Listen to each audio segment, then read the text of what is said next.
What is up, gang? Welcome to the stream. This is the Adrel Show, where 3 times a week on Mondays, Wednesdays, and Fridays, we look at everything World of Warcraft gold making. Today's stream, we have a bunch of fun things planned. Being a Friday stream, we've got some special stuff planned. All right, we're gonna do things a little bit differently on today's stream. We're gonna do, I've tried it in the past, but today's stream, we're going to try and have segments where we actually set our minds to doing something and then get it done and then move on to the next thing.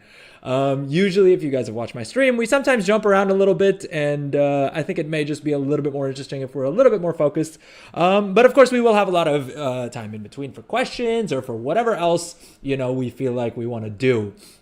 The overall layout of the stream today, we're going to start off with a mailbox opening, where I'm actually going to move the mailbox openings to the start of the stream. Usually I've been doing them at the end of the stream, but by then either, people don't know what's going on, whatever it is. If you're just joining the stream at the start and you're wondering if I can actually back up what I'm saying, if I'm actually making as much gold as I say I am, I think it probably helps to see the actual gold coming out of the mailbox at the start of the stream. At least, I don't know. That's what I'm hoping. So we'll start off with a mailbox opening. We'll go over what I've been selling in the past couple days. It's been a pretty decent couple days for sales, to be honest. Usually Wednesday or Tuesday server, like post server resets, are usually the best days for sales in WoW. But the rest of this week has been pretty strong as well. I think we have 4 or 5 million gold in the mailbox. So we'll open that up. We'll go through, what we sold, what sorts of things I'm focusing on right now, and where I think you guys should be looking to make more gold as well. We'll then quickly go over some of the changes that they made to the patron work order system. And they've actually buffed it a lot. Like it's been a noticeable difference, and I think they've really, really improved most of the major complaints about the system, which is pretty awesome. So we'll cover that. Then I downloaded a new add-on called Craftscan. Now, I'm not sure if some of you guys may already be using this, but it basically makes makes advertising for and finding customers for crafting orders super, super easy. So we'll do a quick overview of that. Then we'll spend some time working on my engineer. We may do some alchemy stuff. I found a new build for jewel crafting. And if you guys have been following the stream, if you guys have watched any of the previous streams, I've sort of been struggling with my jewel craft to figure out what to do with them. I've figured out what I want to do with them. And I think we're going to be able to make a bunch of gold with that. So we'll play around with that a bit. And then, as promised, we will, closer to the end of the stream, we will attempt Zekvir's lair. Now, I don't know if it's because Blizzard watched my Wednesday stream where I said that we would do Zekvir's lair on Friday, but it looks like they had a bunch of hot fixes yesterday that basically made it a little bit easier, according to them. So, as usual, we'll see if me, the streamer who is the best in the world, right, the GOAT WoW streamer, at finding creative ways to die in the game. We'll see if even I can get through Zekvir after the nerfs. All right. That said, thank you to everyone who's joining us live. I see we have a bunch of people joining us on YouTube through the vertical stream. Hello, vertical people. What's up? How's it going? I see we have a couple of people on Twitch. How's it going? Drop a message in chat. Let me know what's up. Let's see. Are there any other admin things that we need to get through real quick? Thank you to our horizontal YouTube viewers. Still appreciate y'all as well. Yeah, so a couple other changes to the stream. That's probably more relevant for the Twitch viewers, although YouTube viewers, you get to be a part of this as well. We now have a stream boss, which is located that way on the screen. I don't think you can see it in the vertical unless we're on break or we are... and sorry, we also have some people joining us on TikTok. What's up, TikTokers? How's it going? Drop a message in chat. Let me know how it's going. Actually, whatever platform you're on, drop a message in chat. Let me know how it's going. Are you guys making a bunch of gold? Are you guys excited for the stream? Is there anything you want to see me do in particular? Do you think I'm going to make it through Zekvir's lair? Do you think I'm too much of a noob to get through it even after the nerfs? I don't know why I pronounce that funny. Anyway, yeah, what jeez, I love that we said we'd have a structured stream today and we're already off the rails a little bit. Anyway, what I was trying to say is we have a stream boss, and so if you just put exclamation mark stream boss into the chat, I think it should work for both Twitch and for YouTube. Basically, there's the boss right there. Right now, it's me. and you can beat it by basically just interacting with the stream. And I thought it might be kind of fun, right? Make the streams a little bit more interactive. Constantly trying to do that. I feel like these streams are always the most fun when we have a bunch of people in chat and everything like that. So please, any questions, if any of the stuff I've said has not made any sense to you, or you guys have any questions about any of the professions or gold making or, you know, being very mid at the game, these are all subjects I can help you guys with. If you need a really mid take on something about the world of Warcraft, I am your guy, all right? I excel at being mid in this game. So, yeah, drop it in chat. What else do we have? I think that's more or less it. I think I mentioned on last stream that we have text-to-speech enabled.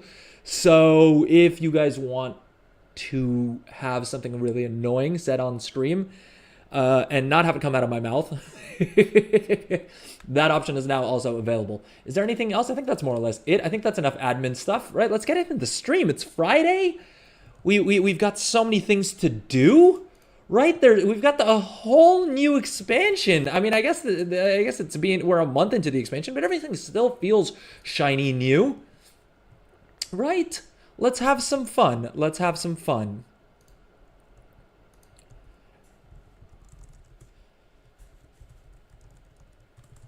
All right.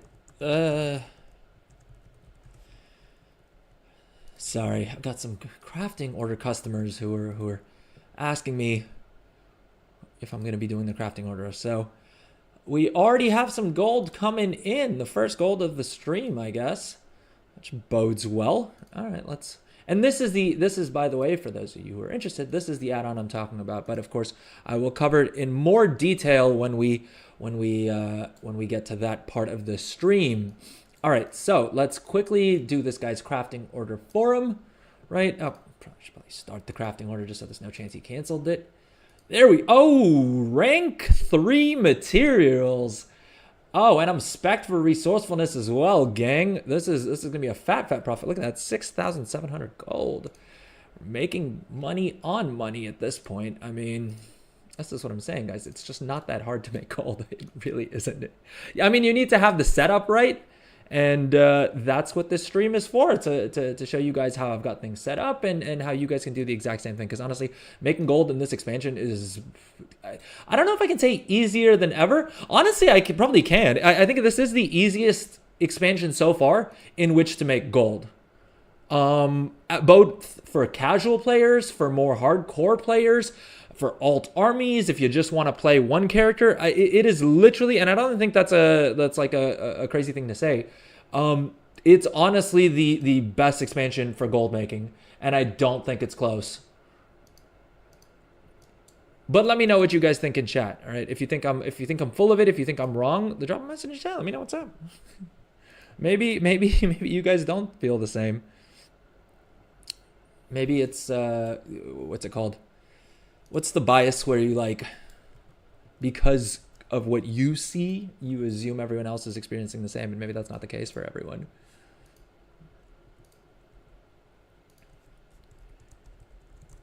Okay, I'm already realizing that this add-on I may need to disable when we're on stream.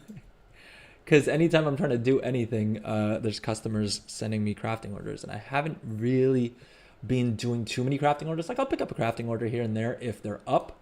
But the rest of the expansion, I've not really been spending too much time on crafting orders, which is probably to my detriment. Because, I mean, it is a great extra source of gold. And realistically, in most cases, it should be just straight up profit. Like, it's as simple as if you're not turning a profit on that crafting order, you just don't take the crafting order. So if I'm doing the work to set up the professions, then I may as well cash in on crafting orders if I'm going to have, you know, characters logged on all the time and stuff anyway, right? But okay, so we're on my engineer. We have a crafting order for some profession equipment, and this is what I've been saying, gang. Like, one of the best ways to make gold in this game has always been, or rather, what I always say is, they say that the best way to make gold in a gold rush isn't to actually mine for gold yourself. It's to sell shovels and pickaxes, right? And what that means is you want to sell things to people who think that they're going to make a fortune out of it. I mean, hopefully they do, right? I'm not saying we should like pull it, like, you know, trying to do anything sketchy here. But my point is, if you can, like, in a gold rush, right, when people think that they're going to be able to make all of this money, what you need to do is you need to figure out ways that you can sell that dream to them, right? You can feed into that dream. And what I mean by that is you want to sell things that will allow them to make more gold, or at least that they think will allow them to make more gold. What do I mean by that? Things like profession equipment, right? Amazing. I mean, look at this order right here, right? I didn't even give this guy an amount that I wanted, right? I just told him I could craft this at rank 5. And I don't even have this engineer min-maxed to that degree. He's not even fully spec'd for profession equipment. And I'm able to you know, this is a 9,500 gold commission, on top of which, like, I can make more gold from the resourcefulness. Now, I will have to use one of these unraveled instructions, which will cost me about 4,000 or 5,000 gold. But I'll also stick one of these, you know, frameworks on here. We'll get a little bit more resourcefulness, and we'll get even more gold out of the entire thing. So yeah, I mean, the blue crafted profession equipment is great. But even the green profession equipment, we'll hop over to my banker in a second here and look at that. But that's been an easy 200 to 300,000 gold in sales almost every day, and that's with me checking that dude like once a day. You know what I mean? And that's just the green crafted profession equipment. Other things that work the same way: profession tool enchants. Great. I don't even know how much gold I've made off of it. I should probably have better estimates off the top of my head. But I mean, hundreds of thousands, probably, if I had to ballpark, probably 2, 3, 4 million gold maybe on tool enchants, right? And the main reason is because a lot of people who think that they're going to make big gold are trying to craft other items. They're not going to focus on tool enchants, but they need tool enchants, right? And as a result, it's a lot easier for me to optimize for those things specifically and make a lot more gold off of that. Other such examples, right? The profession potions and flasks, the profession tool stones, right? The things that give you like bonus perception and things like that, right? Those have been huge money makers for me. And that's always going to be the case because people are willing to spend more gold if they think it's going to make them more gold. And in most cases, it should and will. But you know what I mean? They whether they do that or not, they see it more as an investment, so they're willing to spend a little bit more. If the same person was trying to craft a weapon, right? They may be less willing to spend as much gold, right? Because of the fact that they see it just as a cost. Whereas when it comes to profession equipment or profession, you know, enchants, stones, whatever it may be, they're willing to spend a lot more because they see it as an investment. Right? It's. I mean, yeah, I don't think I need to explain it too much. I mean, I can if you guys would like, and let me know in chat if so. But yeah, it's a lot easier to get someone to pay you 10K for a profession tool that they think they're gonna make, you know, 100K off of, versus, you know, a piece of gear that they only view as a cost because I mean, okay, maybe they'll be able to kill mobs faster or like something like that, right? But they generally see it as just a sunken cost that like they're gonna spend this much gold, they'll get an item, and then they, you know, if they're lucky, I mean, there's a good chance that they're going to replace it somewhere along the line anyway. Same thing with enchants or whatever. It's just a sunk cost, right? But see, here we go. I'm not even fully spec'd if we come over to our talent tree here, right? The profession equipment, ideally, I would have another 10 points in here. I haven't bothered investing them because honestly, I have no reason to do it.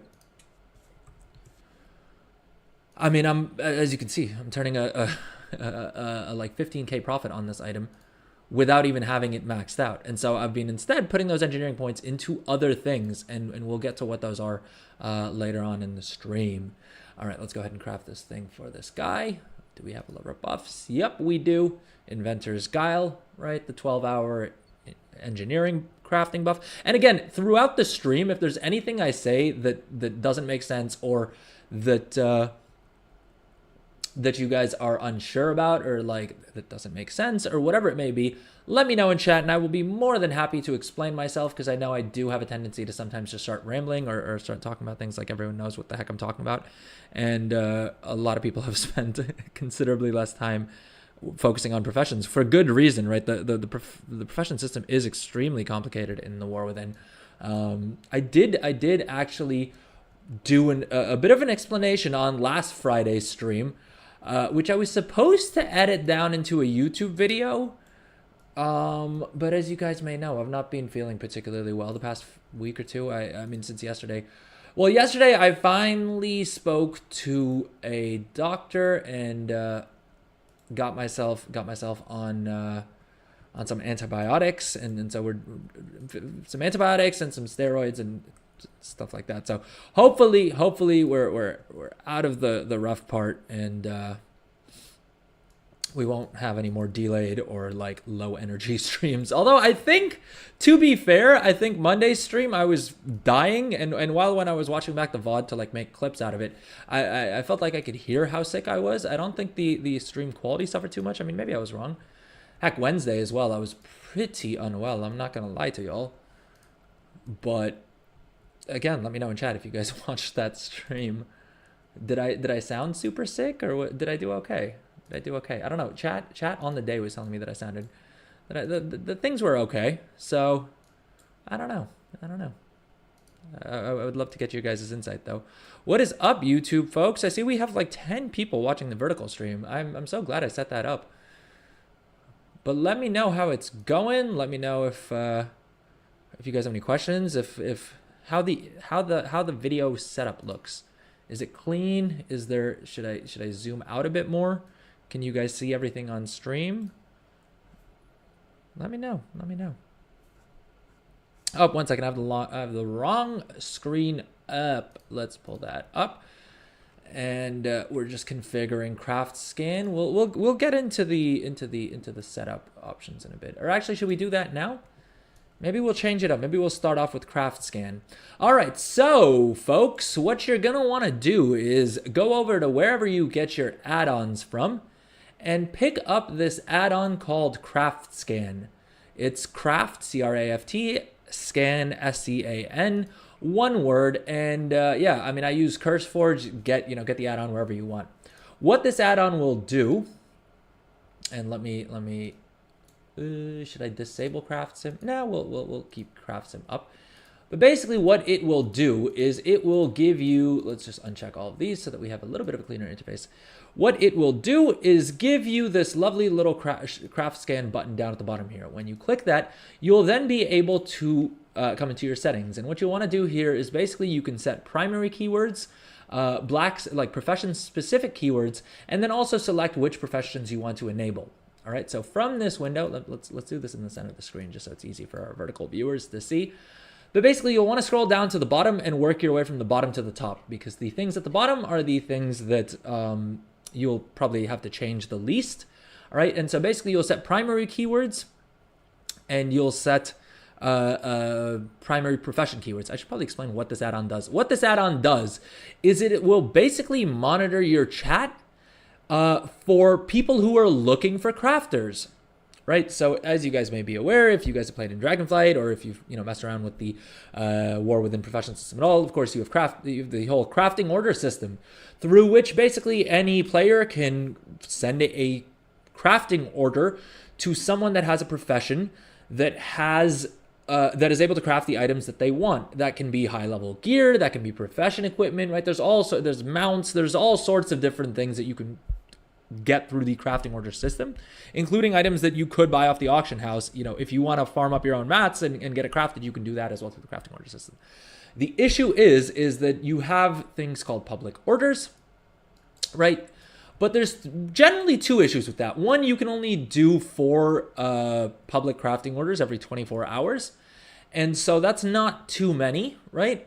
And the other issue is that usually if you play on a high pop server like I do, there's a good chance that at any given time, you're not really going to have too many public crafting orders, because the second anyone lists a public crafting order, it gets sniped. And so one of the best ways to get, crafting orders that you can do And the reason we want to do those is primarily for the commission, but also for, you know, resourcefulness procs. And resourcefulness we covered on my last stream, but basically we'll give you back some of the materials that the person who sent the crafting order has provided. All right, and so you will get some resourcefulness procs, so that's reason number 2. So number 1 is the commissions, number 2 is the resourcefulness procs, and number 3 is if you haven't crafted the item before, then you will get the first craft bonus, which will basically give you some artisan's acuity and a knowledge point. And also, if you haven't maxed out your skill in the profession, you know, for some professions or for certain builds, the only way you can get to 100 skill is by doing these crafting orders, because either the items that you need to level require sparks, or, you know, artisan's acuity, or whatever else it may be. All right, so are we clear on why we want to do these public crafting orders?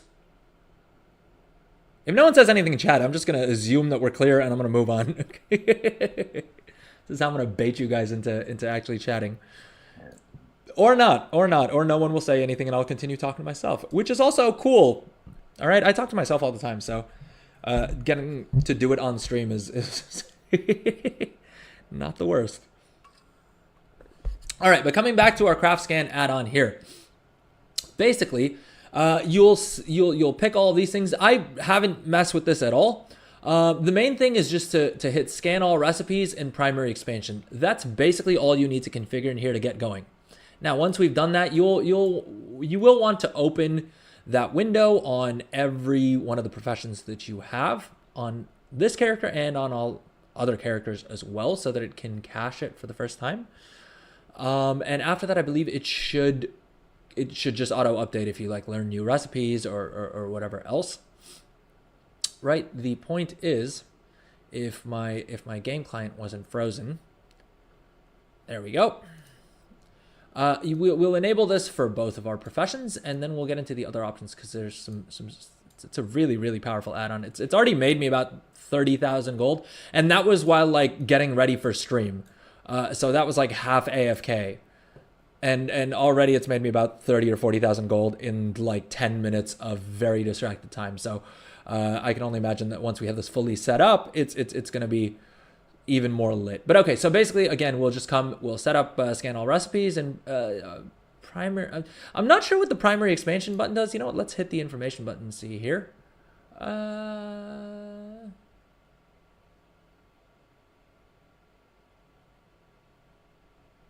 Okay, I think that should work. Yeah, I think we should have that enabled. All right, then let us go into the actual add-on options. I don't think there was much in here, to be honest, but let's take a quick little check. Of course, you know, pick whatever noise you want. I particularly like the, where is it? The ka-ching noise. Ka-ching, there we go. That's the one. That's the one, right? That's a fun one. And the rest of the options I haven't really messed with too much, but you can sort of, I mean, yeah, I don't think these will make any difference as such in terms of your gold bank. I would definitely recommend checking on discoverable to customers, though, because I think, I believe, in addition to being enabled for crafters, I think you can also use this to find other crafters.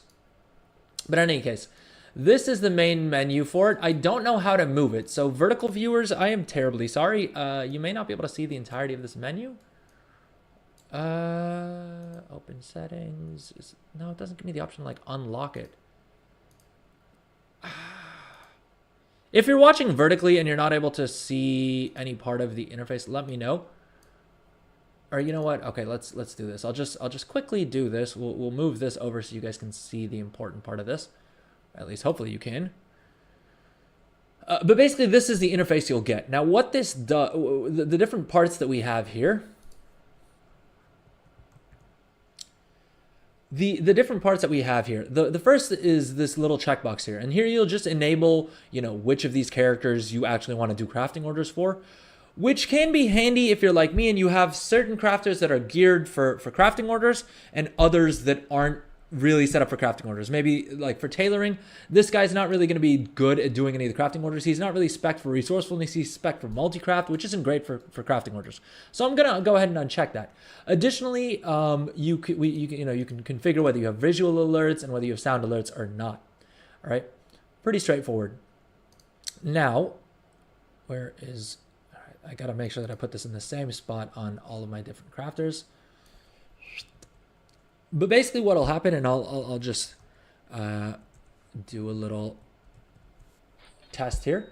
If it detects someone in chat saying LFBS, right, and I just put it in /say to show you guys how the add-on works, it will then pop up here. You'll see you'll get a notification like this. I'm not sure if you guys could see that, but right here, right, Burl Blacksmithing. Wherever you put this little icon, it'll pop up a little notification there and tell you what it found in chat. But you can then click on that and it'll open up this window right here. And so here you'll have a list of all of the different times that it found people saying all of this, right? Someone actually replied to me.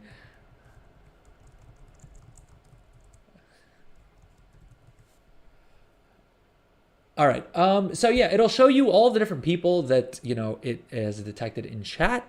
And then you can just go ahead and left click on any of them to send them a default message, right? So we'll go into customized greetings in a second. You can also hit middle click if you want to, type out your own message, or you can hit right click to dismiss. Maybe you can't craft the item that they're looking for, or that you don't have enough skill, or you're out of concentration on the character, or whatever it is, right? You can hit right click to dismiss them. Now, the other options it gives you is gather analytics. Yeah, let's check that on. Why not? The other thing you probably will want to do is hit customize greeting. And I mean, all I did was just throw a hey at the beginning, so it feels less like robotic, just being like, I can craft whatever item, right? But this is up to you. I would say add some flavor into it. I've noticed with crafting orders, a lot of times people really appreciate if you have a bit like of character to it, right? Like the ads that I'll like macro will usually be something a little quirky, right? That'll like remind people, like make people more interested than just a generic, inscription, LFW, LF, looking, enchanter looking for work, whatever it is. I'll have a little fun with it, right? On my engineer, this is Femir's Engineering Emporium. If it whizzes, bangs, or explodes, I think I'm your guy. Like I can craft these items.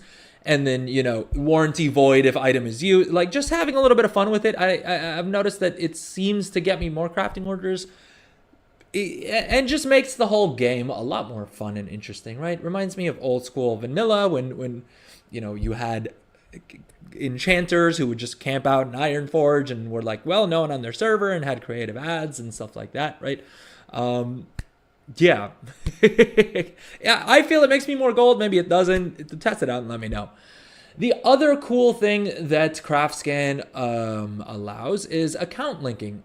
And I like this because I do the goblin thing of having 2 accounts, which is, again, completely within the terms of service, right? As you guys may have noticed, I'm alt-tabbing between them manually, not using even any of the other settings that you can do in Windows to make it a little bit easier, where you can like mouse over different windows, which are again completely within the terms of service, just something I don't really like doing, especially on stream. I know some people get sometimes a little bit cagey about it. Sorry, give me 1 second, gang. I'm just realizing I should probably check something on the back end. Give me 1 second. This is also one of the longest starts to the stream that we've gone without taking a break just yet. What is up with YouTube Vertical today? I am stoked to see that we have so many people on the stream. What is up? If you're watching live and vertically, drop a message in chat. Let me know what's up. How did you find the stream? I'm very curious, because usually when I go live, I've been trying this new thing where I try and post like a YouTube short right as I go live, and today I didn't do that. But despite that, it looks like we have a bunch of people watching the vertical stream. So I would love to know how that happened. If you're watching live, let me know what's up. Let me know how you found the stream. Let me know how you're finding the stream. Is it weak? Do I sound like crap? Is my voice really annoying? How's the quality? But both in terms of like technical side of things, do I sound okay? Try not to be too mean, because I last time I made the mistake of asking, of inviting chat to tell me if the stream sucked, and sure enough, someone just messaged, your stream sucks. and I got way too upset about it. Okay, but anyways, what we want to do here is we want to link both of the accounts so that whatever character we're on, we're getting these messages, and I think we're logged on to Burl. And oh, never mind, we're on Burl. We want to go the other way. Where is it? Open settings. Nope, that's not it. We need to do it through here. Link account. There we go. And you'll just type in the name of a character on your other account, right? Give the account a nickname. And apparently hitting enter didn't work.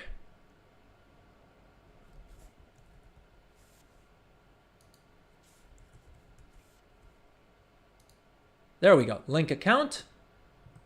And do we have to do it on this account as well? Maybe. Let's.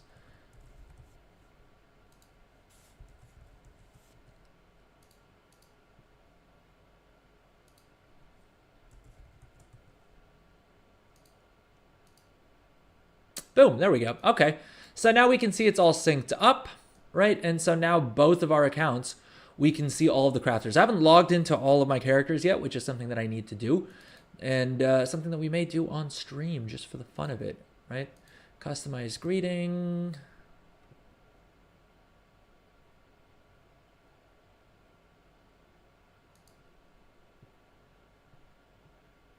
All right, and as you guys can see, I'm not sure if you guys have been hearing the little cha-chings, but yeah, it's already finding us a bunch of crafting orders, which is great, right? Because all of those represent more gold being made, which is awesome.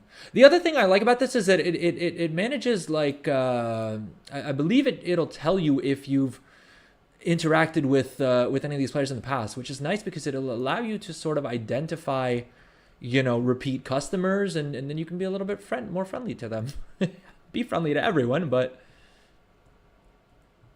all right, I'm not sure what this proxy order button does, because it doesn't really say here what that does. Let's see if it says it in the help here. Linked accounts. Oh, okay, there's a YouTube video, which I don't think we'll watch quite on stream. But yeah, I think that's more or less it. Is there anything I'm missing? Any questions about Craftscan?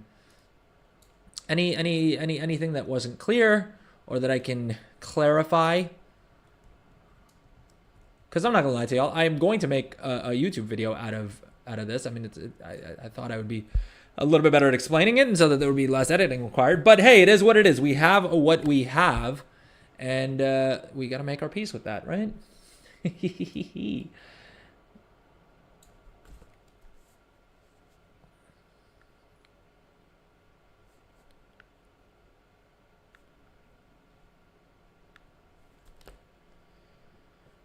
All right, so that is Craftscan. I honestly think if you're doing crafting profession stuff, even if you're not focused on crafting orders, it's probably worth downloading the add-on, just because while you're doing other things, right? Even if you have a like a concentration build or something like that, I've noticed that despite that, despite the fact that you know, with concentration builds you can make a lot of gold on all these characters, just using your concentration, you can probably get more gold for your character, for your concentration per character, simply by doing these crafting orders a lot of times, right? The numbers do seem to generally work out a little bit better from what I've seen. But I would love to hear your guys' you know, results, and I generally pay at non-peak hours, so I'm guessing if you're playing during peak hours, you'll probably have even better results, maybe.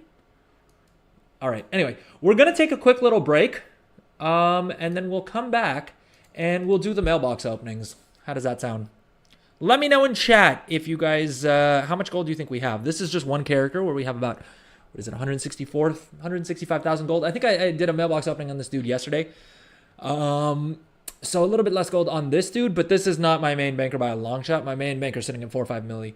We'll open up those mails once we're back from break. Anyway, thank you to everyone who's watching live. Let me know what's up. Drop a message in chat. And we'll take a quick little break, maybe about 5 minutes, and then we'll be back and we'll open up all of our mailboxes, and we will then talk about patron work orders and the buffs that they made to that, what that means, you know, how it's going to impact you, how it's going to impact your gold making. And then we will spend some time on actually doing nitty gritty profession stuff before we end the stream with hopefully a Zekvir kill. They did nerf him, so hopefully the GOAT at dying in WoW is able to defeat Zekvir. But we'll find out later on in the stream. Thank you for watching. If you're enjoying the content, drop a like, drop a subscribe, drop a follow, whatever platform you're on, whatever you're doing, however you're watching this, however this voice is reaching your ears. Do the socials things, right? I probably don't need to list them all. I feel like everyone knows them at this point, right? Comment, like, subscribe, do all the things. All right, and let's take a quick little break and we will be back.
And we are back.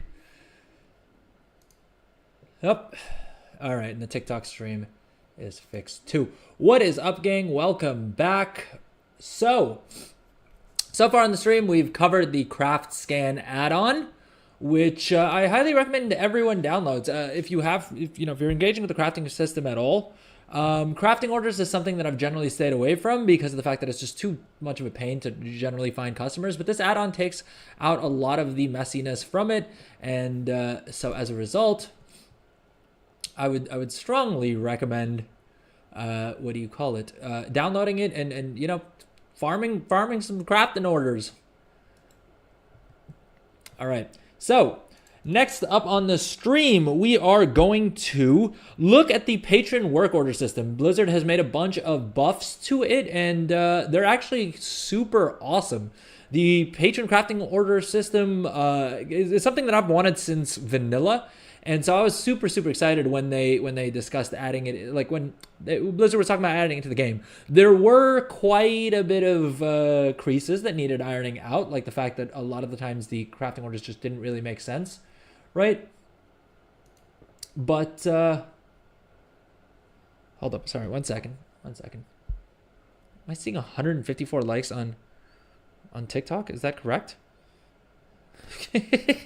Dude, what is going on? Am I getting view botted or something?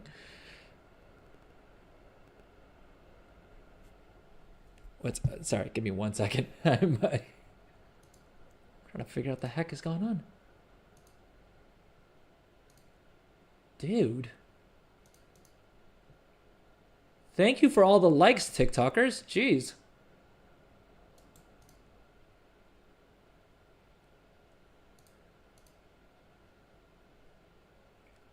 Okay, that's kind of weird. But hey, I'll take it. Give me 1 second. I need to see what's going on here. This is very strange. In a good way. I'm hardly complaining. As we all know, bigger number equals better person, right? As Ludwig taught us. So, we've got an echo. That's not good. That's not good. Bigger number equals better person. So, hey, if someone wants to drop some likes on my stream, I'm not gonna be upset about that. Anyway, let's get back to it. So, like I was saying, now we're gonna take a look at the patron work order system, the changes that Blizzard's made, and I'll give you guys my thoughts on it, and then also we'll take a look because, like I said, the changes have been pretty awesome so far. I've already noticed it in game. But I suppose not everyone reads Wowhead as obsessively as I do. And so if you're a gold maker, this is a huge win of a change. All right, so let's first go to the Wowhead article and quickly look at Blizzard's blue post explaining what they did. And then we'll hop in game and actually look at what it's actually meant. So basically, the patron work order system, if you guys aren't familiar with it, is basically that NPCs can send crafting orders, and they'll include some of the mats, usually not too many of them, which has been sort of the major problem with it until now. But Blizzard has changed that, and what I'm talking about is basically when you come over to your crafting orders, right, you click on Patron up here, and you'll have anywhere from 2 to like, I think the most I've seen at any given time is like 20 of them. Right, and usually the reasons you want to do these are a couple, right? First of all, there's a weekly crafting order quest for most professions that will give you some knowledge points. So that alone, these patron orders are one of the easier ways to get it done. I mean, you can still try and scope out a public crafting order, right? You can use the add-on that we talked about, Craftscan, to find customers for actual orders, or you can do what we all did in Dragonflight, which was basically you send a crafting order to that character from an alt, right? Which was basically what we did, what I did, at least for the bulk of Dragonflight, and I think what some people may still be doing. Patron orders allow you to skip that little annoying thing. The other reason that you want to do patron crafting orders is because the rewards are pretty lit, all right? Now, some of these, unfortunately, this is a bad example because this guy only has these ones left, which will give you augment runes, right? 1,500 gold selling on North American realms, which is not too bad, right? And for the cheaper crafting orders, that's a nice little bit of profit that you can get yourself right there. But let's see if this guy has any better crafting orders to give an example of what I'm trying to say here.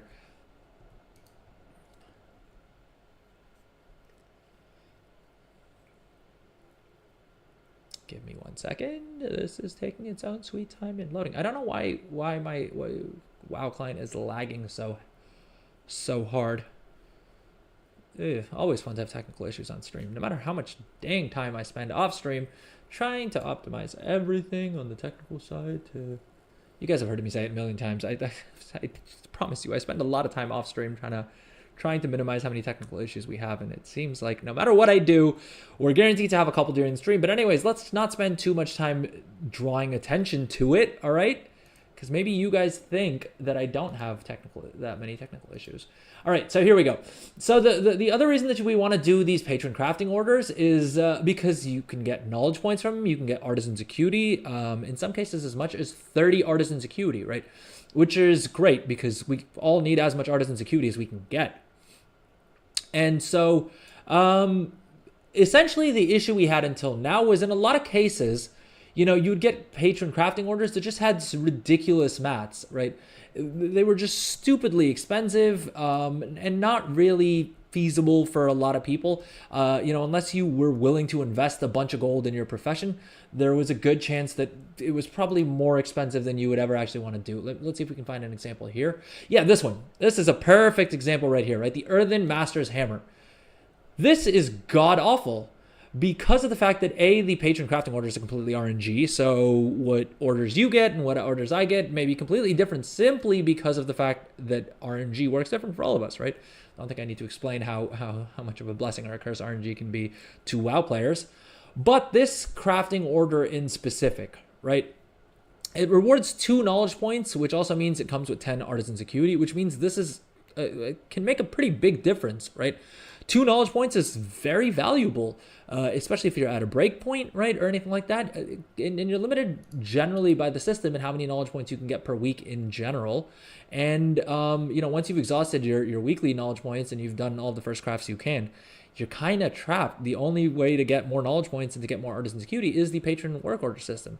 Now, if you're as unlucky as I was on this toon and you get something like this, right, the mats for this cost 74,000 gold. That is an eye-watering amount of gold, and I would be very surprised if more than like 3 people have ever actually completed a crafting order like this.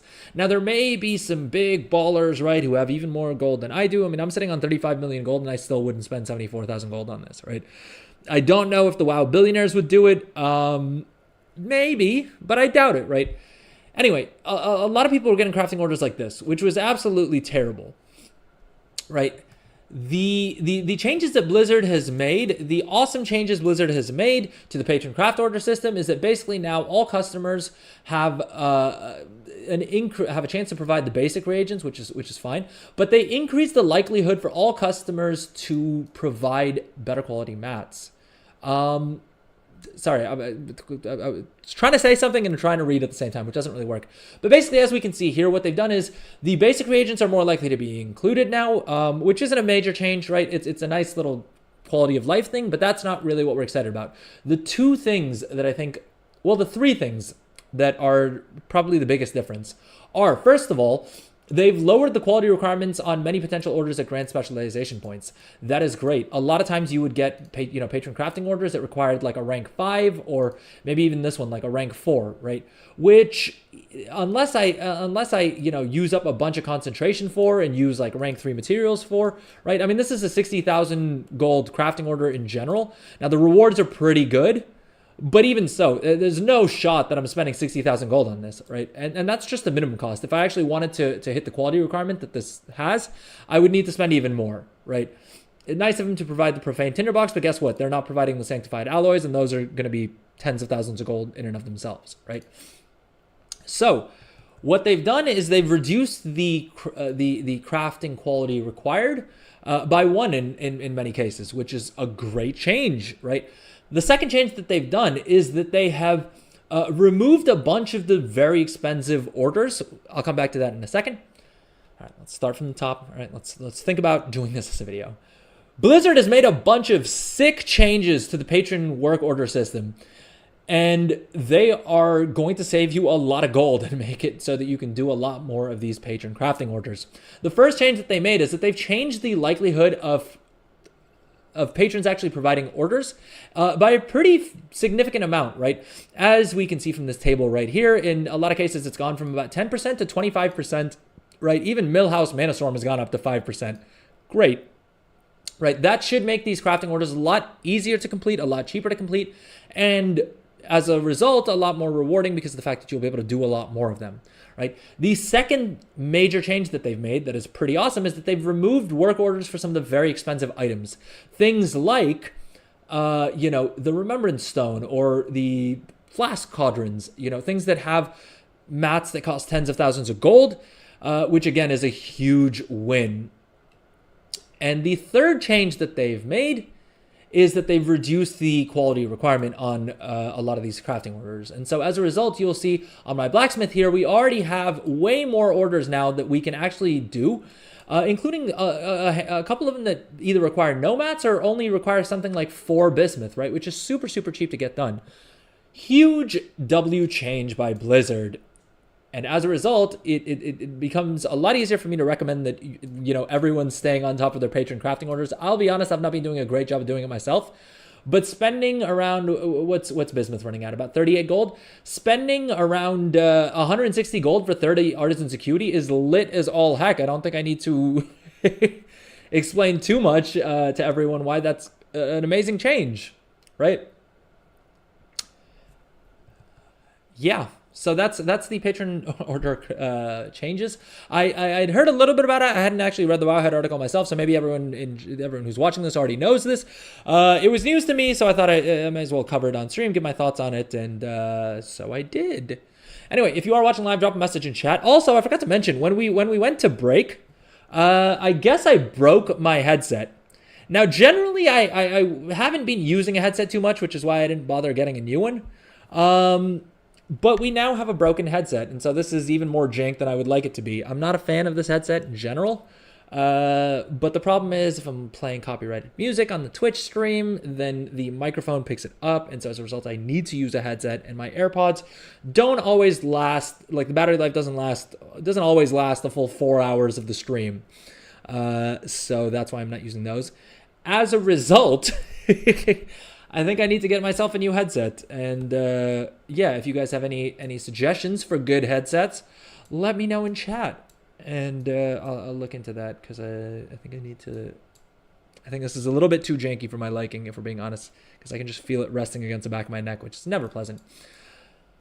Anyway, that was just some more technical stuff. All right, give me 1 second here. Just gotta jot something down in my notebook real quick. Where are we? 1 hour, 11 minutes.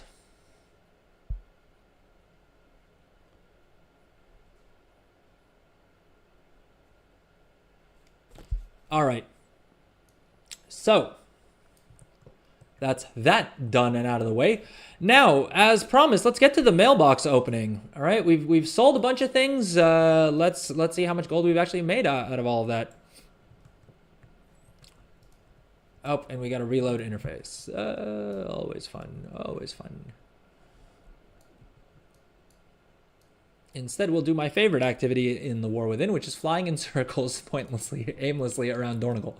No, we will actually do an auctionator scan real quick while we're waiting.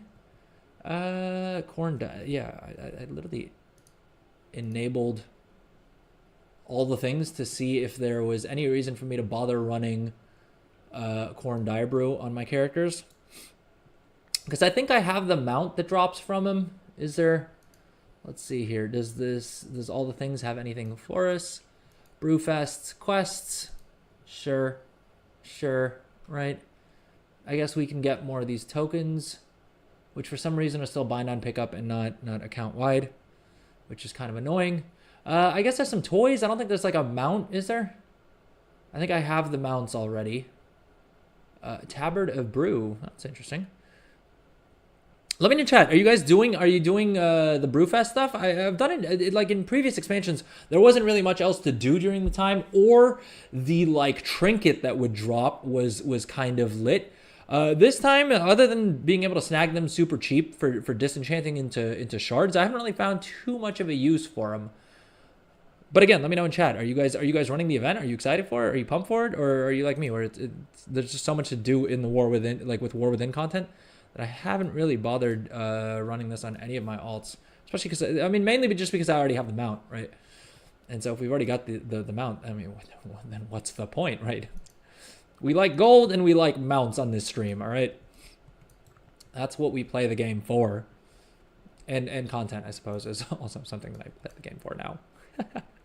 Content creation.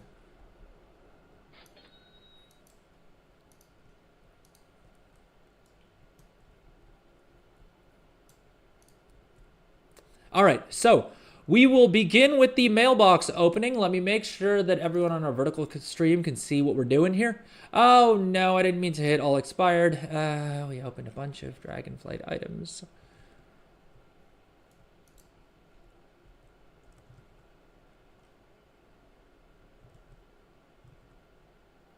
The heck is going... Oh, my chat is glitched. It's just technical issue after technical issue. All right, let's see if we can quickly sort this out.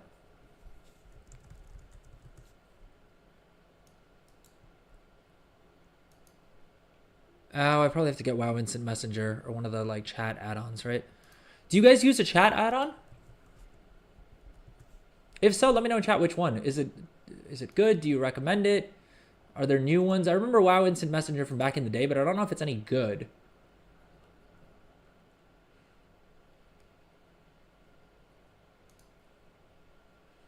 Which, yeah. Now, ideally, I would reload. Oh, there we go. Okay, I guess it was just general that was bugged.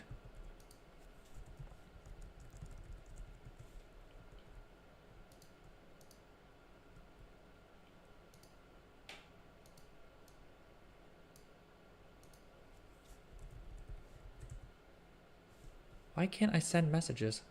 What's going wrong here? What is going on? Oh, jeez. Oh, jeez, that's not good. Damn it, I have too many freaking overlays is what the basic problem is. The TikTok gets really, really annoyed if you don't have the chat open on your screen. Like they start sending you notifications. See? Oh, wait. The hell? It's detected that the live chat didn't appear on your screen in the past 2 minutes. What the hell are they talking about? It's literally live on... Does it need to, like, center it? All right, anyway, enough technical nonsense.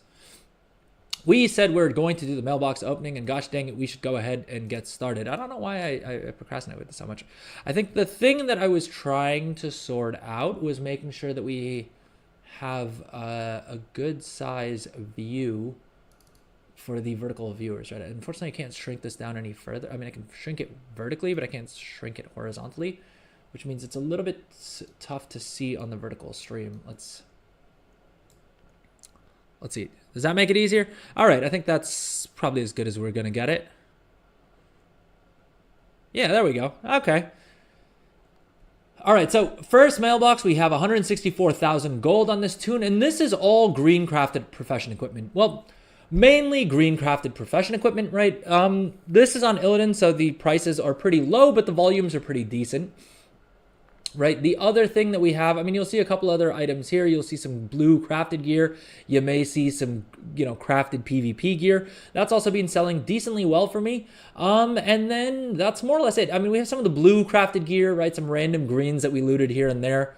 Beyond that, I mean, I think the only other things that we see here are just a couple of Dragonflight items that I was clearing out inventory on, like the Vibrant Spell Threads. I crafted a bunch of these super cheap at the end of Dragonflight, thinking that I would sell them out before the end of Dragonflight, and then forgot about them with all of the War Within stuff that we were doing, right? All the setup, the leveling alts, the launch event, and whatever. Anyway, not a significant amount. I think a couple thousand gold, if that. Anyway, let's go ahead and open up 165,000 gold. I should probably also open up my overall gold totals here. So we're back down to about 33.2 million.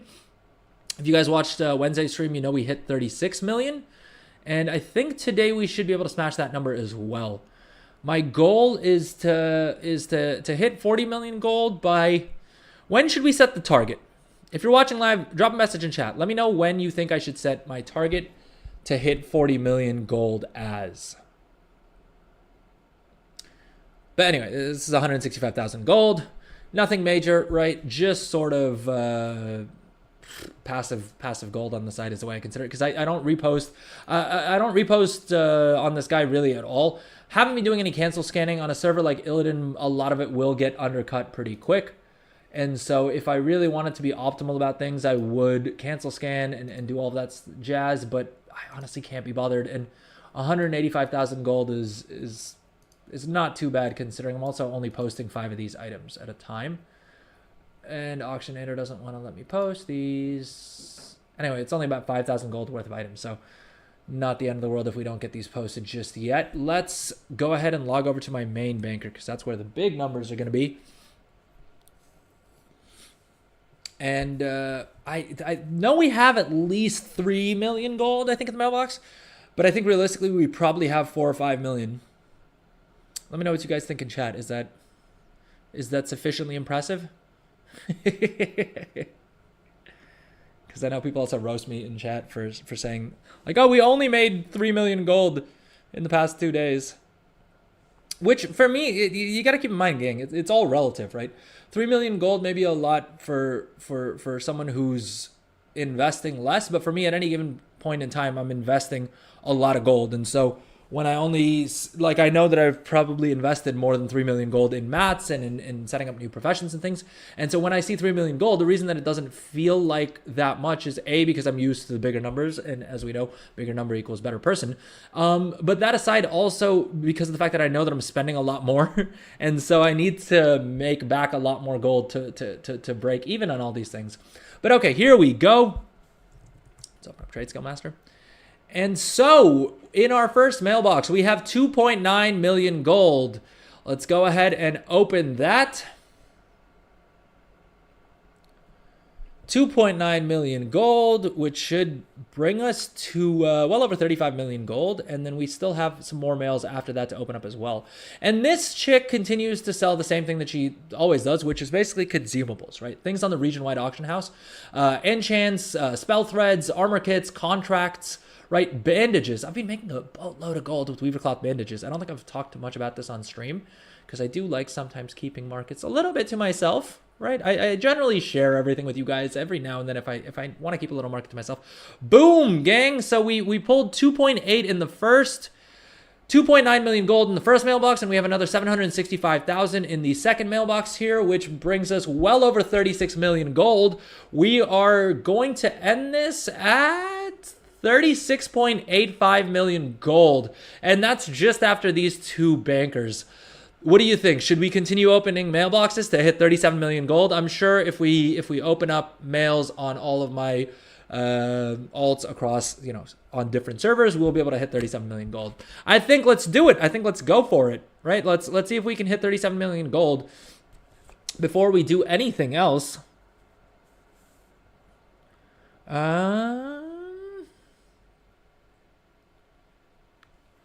Okay, yeah, I think we're going to do that. No one's saying anything in chat, so guess what? I control the stream then.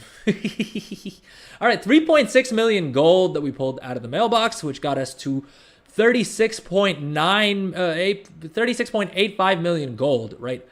Dope, lit, here for it. Love seeing it. Love to see it. Very good news. Very happy about that, right? Bigger number, better person. We're feeling good about ourselves. And let's, you know what? Actually, tailoring will disable. Even enchanting, realistically, we should probably not bother advertising this chick. You know what? Let's do it. If we're already here, we can do it. We can do it. If we get a crafting order for something that we need, we can do it. She's not as badly spec'd as some of my other tailors. All right, so we said we're logging over to cross-region bankers. And one of the other things I actually wanted to do is just a quick little guide to cross-realm selling. So let's do that now.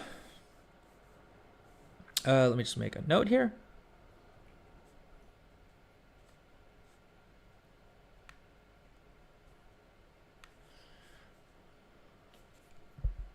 How far along in the stream are we? We're about 1 minute and 25 minutes in, right? Okay, so with the addition of the warbands, it is now super easy. All right, should we do a more catchy like hook? All right, we're workshopping this live. All right, you guys get to see how the sausage is made. Gang, with the addition of warbanks, it is now super easy to make a boatload of gold by selling cross-realm.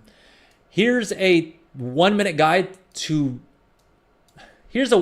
everything you need to know about how to do it as easily as possible. So the first thing you're going to want to do is you're going to want to change your realm to any other realm, right? I would recommend using a population finder or any of the websites to show you what things are selling for on other realms. If in doubt, you're probably not going to go too wrong by, it really depends on what you're shooting for, right? If you're shooting for high margins, then go for any of these lower pop or new player realms. If you're looking for more volume, head to one of the full servers or the higher pop servers, right? And things will sell quicker. You'll make less gold on each individual sale, but it's sort of that trade-off, right? Either you make more gold with fewer sales, or you make a bunch of sales with less profit per sale. It really depends on what you're looking for, right? It kind of depends on your home realm as well, right? If you're like me and you play on a high pop server and you're mainly looking for lower pop servers, right, that you can make more margin off of the same items on, right, and save yourself a bunch of crafting time, then you're going to want to move to a lower pop server. If you're playing on a low pop server and you just want more customers, then creating an alt on a high pop server is probably a good call. What I would strongly recommend doing is creating a Volpera if you play a Horde character. I'm sure Alliance has something equivalent, but I think the best race for this is the Volpera for a couple of different reasons. A, you start right in Orgrimmar, which is the best spot to have a banker in. I'll show you guys exactly where to park your banker alt as well to make things as easy as possible. But the other nice little benefit that Volpera get is that they have an additional 8 backpack slots, which is great, especially if you're not planning on investing a bunch of gold on getting, if you don't want to bother putting bags on these alts. All right. Now, let's hop on to our first character. This guy's on a medium pop, low pop server. I'm not sure. But we'll hop on. I've created them all as rogues just because I created the first one as a rogue. And so now it's easy for me to identify which of these characters are banker alts just by, searching for rogues. Mainly because I don't really play too many rogues, right? And if you're crafting them, I would recommend going mage for 2 reasons. A, you get blink at level 10, which is great, right? And then if you do decide to level them up, it's always handy having a pocket mage that you can use to port around the world. All right. Now, the absolute best place for you to park this character, you'll spawn here in the Valley of Honor, right? But what you'll want to do is you'll want to just drag and ride over to the Valley of Wisdom into this little nook right here. And the reason we like this spot and the reason that this is the GOAT banker spot, and I will fight anyone who says any different, is because of the fact that from this spot, right, A, you can stay mounted the entire time. B, you have an auction house right here. C, you have a mailbox right here. D, well, actually, I don't know why we're doing these as A, B, C, D. All right. Let's take it from the top. All right. The reason this is the GOAT spot is because you can basically access everything you need as a banker all within literally 1 frame right here, right? Let's move this over. You have an auctioneer right here. You have the mailbox right here. You have a banker right here, and you have a guild bank right here, right? And to make the deal even sweeter, you can stay mounted the entire time, right? I would recommend using a ground mount just because dragon riding in such short distances can kind of be a little bit of a pain. But you should then be able to access your warbank from right here, and you can use that to transfer items over to this character to sell on whichever other realm you have. If you're like me and you play on multiple accounts, you can also, create your own guild and use the guild bank, which is what I do. And basically then you can use Trade Skill Master for all of your inventory management needs. And I will be putting together a guide for Trade Skill Master soon and how I use it and, what I think best practices are for it, etc. But basically, you can then either use your war bank or use a guild bank, right? And I love that Baginator, which is this add-on here that I use for all of my bags and inventory and stuff like that, now has an everything view for guild banks. First of all, look at how massive this thing looks. Because we're used to seeing guild banks in like smaller tabs like this, and you don't really grasp just how big your guild bank is until you view it like this. Right, this is absolutely massive, and I think I can still get another 1 or 2 tabs for my guild bank if I really needed it. But we're doing okay on inventory space for now. So I'm gonna go back to the regular view until I tidy up my guild bank a little bit better. And does it offer me the option to clean up the bank? Can I sort? Is there like a sort button? Doesn't look like there is. Some money log. Open syndicator, lock windows. I don't see a guild bank sort. Show sort button. Oh, I do have a guild bank sort add-on, but I think Baginator is hiding it. And either way, it doesn't seem to work super well. So, yeah. Anyway, you could access your war bank, right, and you can use that to transfer over whatever items you want to craft. Now, items that I particularly like doing this with and that I've seen a good amount of success with are primarily gear, right? Anything that's consumables on the region-wide auction house anyway, so there would be no advantage to doing this on another realm. Items that I highly recommend are things like the green crafted profession equipment, right? This sells extremely well. The blue crafted leveling gear or the like entry level 80 gear, right? These sell really well as well. And then lastly, I would say the crafted PvP gear. This also does really well for me, right? The Algari competitors gear, right? Craft them on your home realm, right? Have a character that's min-max with the resourcefulness and have the skill points that they can craft them super cheap, right? Craft up like 20 of them, 100 of them, whatever your budget is, right? Create a bunch of alts like this on a bunch of different servers, and then just go ahead and post them all up, right? This guy, I'll show you exactly what we do on him. We come in, we open all of our expired mails. I need to fix my trade skill master operations because right now I just post everything for 12 hours, but I don't check these characters every 12 hours, so I may as well just change that to 24 hours. I haven't had the time or the patience to sit and reconfigure all of my trade skill master groups, but I do plan on doing that, and when I do, I will make I think I'll combine that with my little guide to trade skill master video that I know some of you guys have been asking for in chat. I'm not gonna lie, I'm a little worried that something's technically wrong with all of the chat platforms, because we're like an hour and a half into the stream and no one has said anything.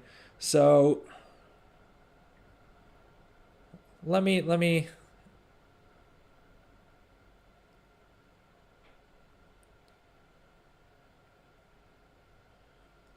try and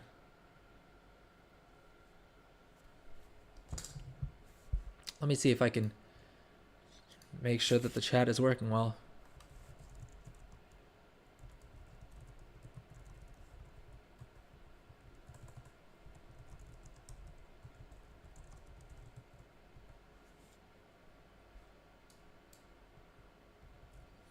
Maybe chat's just weirdly quiet today. Oh well, it is what it is. All right. And yeah, I mean, basically this is all I do, right? This takes, if I'm not explaining it, it takes a couple of minutes at most. And yeah, it's a great way of making a decent bit of gold. The reason this character in specific doesn't have all that much mail in their mailbox is because I checked, I opened up all their mail earlier today and we pulled out, I think like 80K or something like that. We can check what, let's do last week because I've barely done anything on this tune. None. What's this guy called? I think Shanta. All right, let's see here. Shanta. Yeah, this past week they've made about 150,000 gold, and that's with logging on to post once. All right, if you were to do this every day or every other day and post for 48 hours, you would have much better results than I have. I've not been on top of this at all, much at my own peril. I've just been so busy with being unwell and then also just doing like bulk crafts that I haven't given the amount of time to this as I should be doing to really maximize how much gold I can make out of it, which means if you are on top of this, right, you would be able to make a bunch of gold off of this. Just to show you guys, right, while we're posting our auctions in the background. If we, oh no, can I, okay, there we go. If we exclude Illidan, which is my home realm, right, overall in the past week, I've made 207,000 gold. Let's look at the past month since the launch of the expansion. I have made 1.34 million gold, 1.4 million gold, because the expenses that you're seeing here are primarily for recipes that I buy on other servers to ship back to my home realm super cheap, right? And so I've made about 1.4 million gold in sales on these other realms. And you got to keep in mind that the bulk of these items are things like profession equipment, where my crafting cost may be as low as like 200 to 400 gold for some of the items. For tailoring, I think it's even cheaper, right? Some of the crafted tailoring gear is even cheaper. And I'm selling these for anywhere from 1 to 20,000 gold per piece, which means that the profit margins are extremely insane. And so out of this 1.4 million gold, there's a good chance that that's probably at least 1 million gold in profit. And again, that's despite the fact that I have not stayed on top of this. I've not been good about doing all my reposts and everything like that. I could have probably made a lot more gold if I had done that, right? I mean, just on this realm alone, you can see I've made 528,000 gold, and a good chunk of that I've already transferred back to my home realm, which is why that number is only showing 528,000 gold. Right, let's move over to the next character. And again, you guys will see just how quick this is to do this. It shouldn't take you more than about maybe 2 to 3 minutes if you optimize your add-ons and you're not doing a bunch of other things on your computer at the same time, like maybe say streaming or running 2 instances of WoW and streaming to 5 different platforms and also trying to record things. Right, I'm doing a lot on this computer, which is why my load times and things are going to be a little bit slower than if you're just doing this super optimally. But again, this guy got another 8,300. Again, this is one of the other bankers that I did log on to slightly earlier today. So we'll just collect the gold and hop over to the next tune, right? And you got to keep in mind, because of the fact that my groups aren't optimized, it's taking a little bit longer to post because I'm posting 5 of every item on every realm right now, which I don't want to do. Ideally, I think that number should be closer to 2 or 3, just so that it's quicker for me to hop on, post those auctions, right? If they get undercut, not a huge deal. Right now, I'm posting 5 of each specific type of item. So like if I'm posting like the enchanting tool, right? I'm posting 5 of the resourcefulness variant. I'm posting 5 of the multi-craft variant, 5 of the crafting speed variant, right? Ideally, I should just do 2 of each. That way, if I get undercut, it's not the end of the world. I've not wasted a bunch of time on it. All right, this dude also has no mail because of the fact that we checked it earlier. So, not great examples. Consider it streamer luck, right?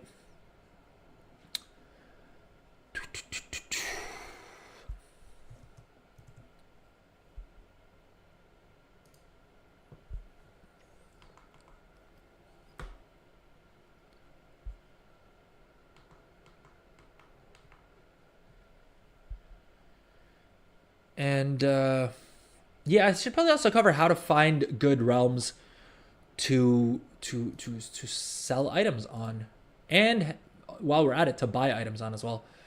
All right, you can tell how long it's been since I've logged onto this character because of the fact that I'm literally having to tweak add-ons. Well, I guess also we'll see how old the mails are. Hopefully nothing's expired, but there's a good chance that these cross-home characters have had some. Yeah, I'm logged onto this tune after 17 days. Not great, right? Like I told you guys, there's a lot of gold, but you actually need to do the reposting on them in order to actually make that gold, it turns out, right? Because I've said this before on stream, little insider info here. It turns out just crafting the items isn't really quite enough. You actually have to post them on the auction house to make gold. And for more tips like this, buy my gold guide. No, I'm kidding. I don't have a gold guide. Not yet. Waiting till I have more people bought in, right? Before I release a gold guide. Okay, so we've got about 20,000 gold on this tune. Should we do a quick repost cycle? All right, let's do it. I mainly use I've been using Trade Skill Master. This guy's still posting Dragonflight PvP gear, mainly because I have a bunch of inventory on it. And it does, weirdly enough, still sell. I guess there are still people out there who are buying Dragonflight PvP gear, which sort of just reiterates my point that what am I trying to say? I'm sorry, guys. My sinuses are acting up again. You know what? Let's take a quick little break. I think I need to I think I need to spray down my sinuses a bit because it is starting to affect me. All right, let's take a little break and then we'll come back and complete our little guide to cross realm trading and how you can make a bunch of gold off of it, right? How I'm making gold with it and how I'm using it to save me huge amounts of gold, which is also a major thing that's happening, right? Let's do one more little mailbox opening, right? 20,000 gold in this one. And what server is this? Hyjal. All right. The other thing that we do is we do a little restock from Guild Bank, right? And I'm not going to go into exactly what we're doing on this stream, or I'm not going to show you guys how to set it up. But basically, if you hit the shortfall to bags button, it'll basically pull whatever quantity you have set up in TradeScale Master for the add-on to post. It will check if you have enough in like already on the auction house or in your inventory, and if not, it'll just pull that quantity into your bags, which makes it a lot easier to manage inventory. For whatever reason, TradeScale Master inventory management doesn't work with Warbanks yet. They may have fixed that, and I may be talking complete nonsense. If so, let me know in the comments or chat below. But it works perfectly fine with guild banks, and it looks like Blizzard said that they fixed the issues with the guild banks that caused them to just destroy a bunch of your items randomly, and that they will not be giving back to you, but they would still like $15 a month, please. So yeah, classic Blizzard answer to a problem of their own making. All right, anyway, let's take that break. Let me see if I can sort my sinuses out a little bit better, and then we'll come back and continue with our little guide to cross realm trading.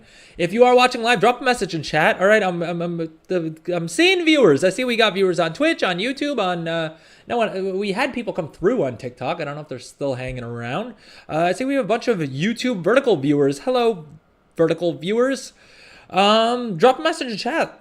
Chat's weirdly quiet today. It's kind of freaking me out, making me wonder if it's a technical thing. But hey, maybe I'm just not saying anything interesting, or maybe my content is so good that you guys just feel like there's nothing to add. Imagine.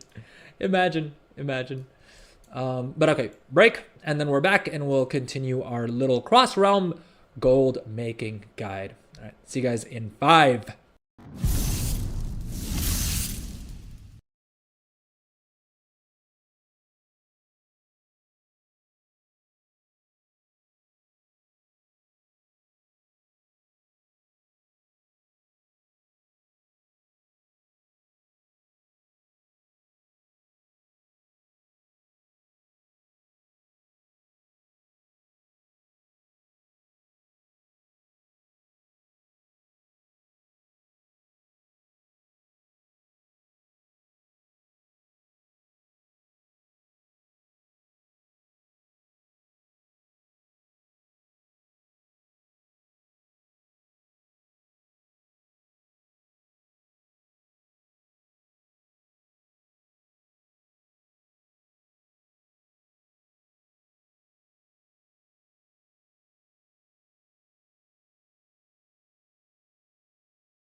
Hello, gang. Welcome back to the stream. Apologies for the extended delay there. Like I mentioned, unfortunately, my allergies are really getting the better of me right now. So I was trying to see if I could get a little steam in. Because, yeah, it's not fun. I don't know why it gets worse when I'm streaming. I think it's just because I'm talking so much. Ugh. Anyway, back to the stream. So we are looking at cross-realm gold making, right?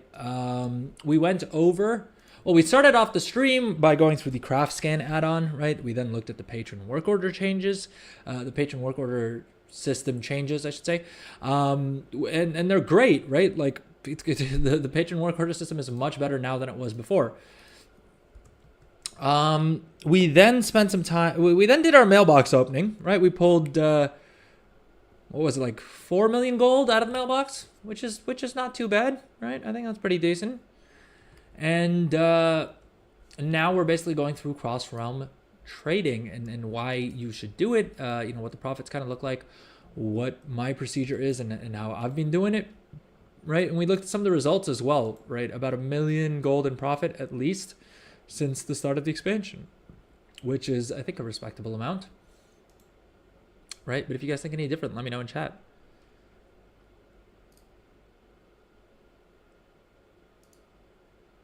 Oh, that's not good. Don't want that up. Anyway, if you are watching live, drop a message in chat. It's weirding me out that no one's saying anything today. And again, like I said, that's either because my content is boring or I'm not saying anything interesting or my content is so good that there's just nothing to be said, right? There's no one can add anything to it, which I doubt is the case. I seriously doubt that's the case. Why can I not transfer items into the guild bank? Why is it being janktacular? Oh god. First the broken headset, now Trade Skill Master isn't working. What else could possibly go wrong? Oh, and we also had our game client crashing a couple times. So all good things, all good signs. Things are going well. My sinuses are no better after starting the steroids and antibiotics. Happy fun times. Happy fun times. Happy fun times. All right, and I'm just logging into my alts here to make sure that we get, what do you call it? So that we have Craftscan enabled for all of them, right? And if you're looking for a guide on Craftscan, check out earlier in the stream because that was like the first thing we covered on today's stream. And it's already made us like 30,000 gold despite the fact that I've been using it completely AFK, which is kind of what it's designed for, right? Like if you work from home or something like this, it would be very easy to just like, especially if you're doing, like if your work is on your own computer, right? Have WoW up in the background and it'll just make a little noise every time someone's looking for something that you're already ready to sell. Huh? Why is our toggle chat orders button not working?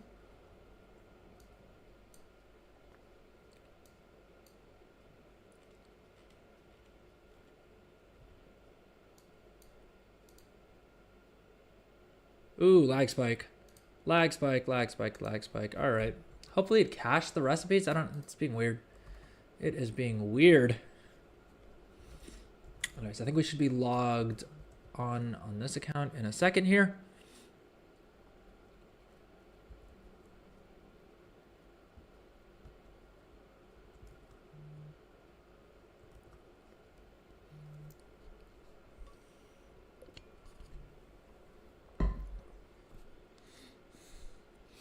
Oh god.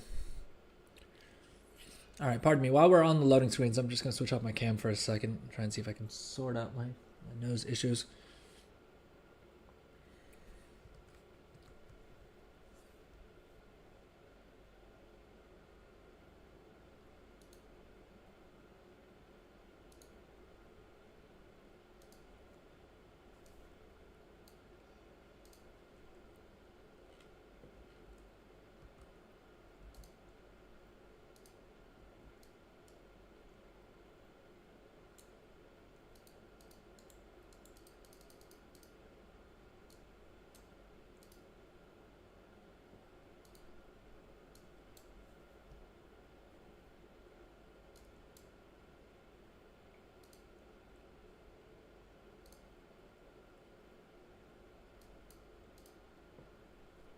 Hey, welcome to the stream, Legendarism. How's it going?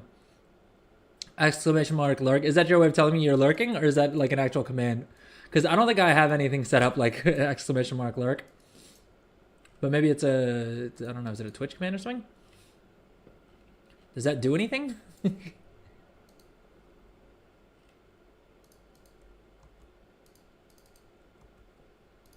Okay, it looks like Craftscan is...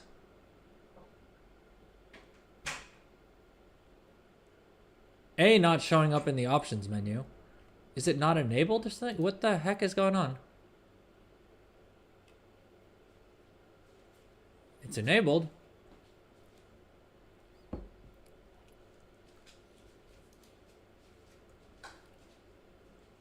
Or should we go ahead and reload the interface? There's something jank-tacular going on. But okay, we're on to our next cross-realm banker. This is also... this character is only getting logged on to for the first time in 17 days, and so we don't have much in the way of sales.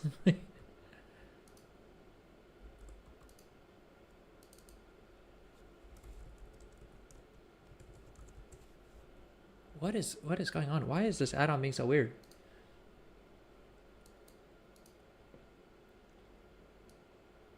It's clearly loaded because it's showing up this window, but it's not showing up anywhere else. Do I need to reinstall the add-on or something?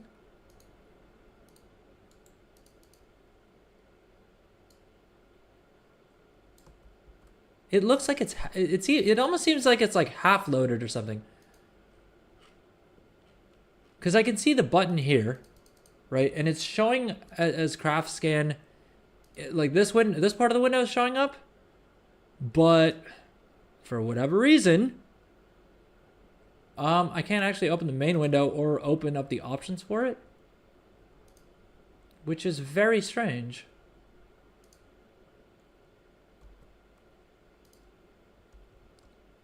I wonder if I need to like restart the game client or something. Because we tried swapping out characters and it worked just fine, and it didn't fix it. So I don't think it's a reload interface type of deal.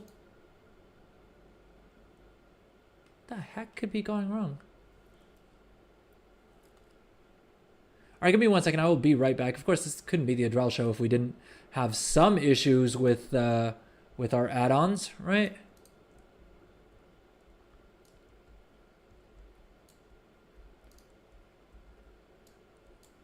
All right, we'll take this guy's gold and we'll log over to another character in a second here and take a quick little break.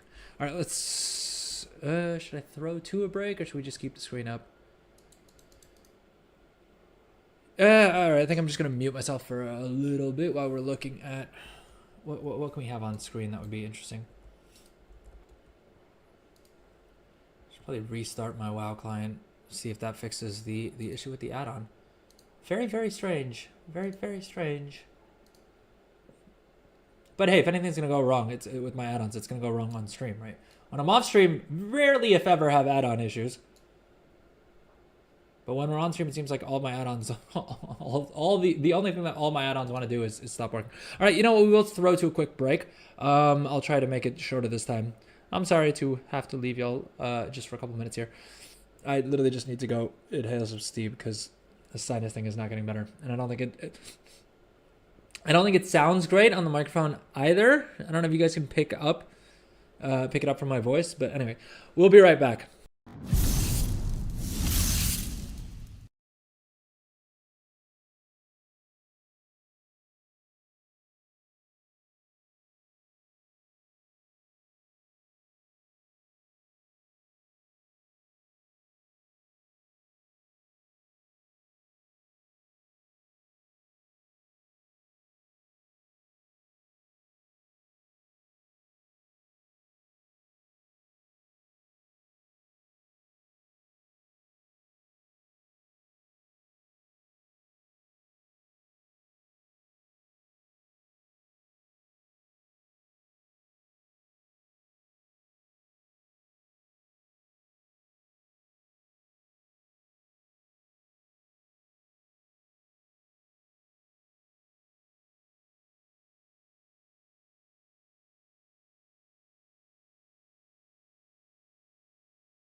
All right, gang, and we are back. What is up? How's it going?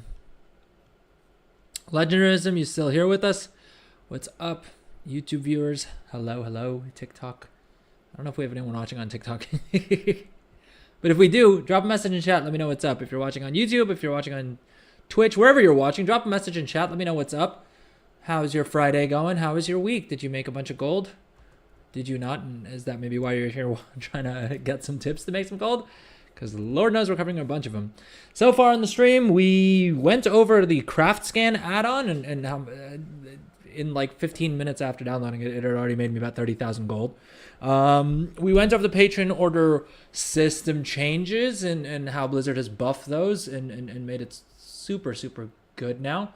And since then, we've now been covering cross-realm trading. We did a little bit of a guide to cross-realm trading, how I recommend setting it up, and well, at least how I have mine set up, and what I think best practices probably are, right? And yeah, I've made about 1 million gold in profit, probably a little bit more in the past month alone. So since the launch of the War Within, despite the fact that I haven't really been doing all the things that I should be doing, if we're being honest here. But okay, we then opened up our mailboxes and we got around 4 million gold. We pulled about 4 million gold out of our bankers on my main server of Illidan, my home server, right? And now we're basically going through all of the other realms' banker alts that I have and seeing if we can finally hit 37 million gold. Oh, and I forgot to switch the camera back on.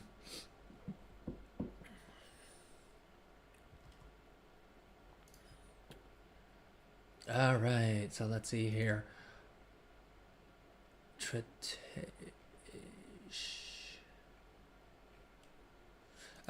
did we want to log on to? We wanted to log on to Lordrill. Yeah, let's do that. All right, and so this dude only has about 3,100 gold worth of sales. Not much to write home about, but I promise you, if you actually do this on a regular basis and not check every 17 days, like you guys could see, I mean, those bills were going to expire in 13 days, which means it's been 17 days since I last logged onto this character to actually post anything. And like I keep saying, a little bit of a pro tip, right? Not gonna let you guys into an inside secret here of making big gold is you actually need to post the auctions. You actually need to post the items on the auction house.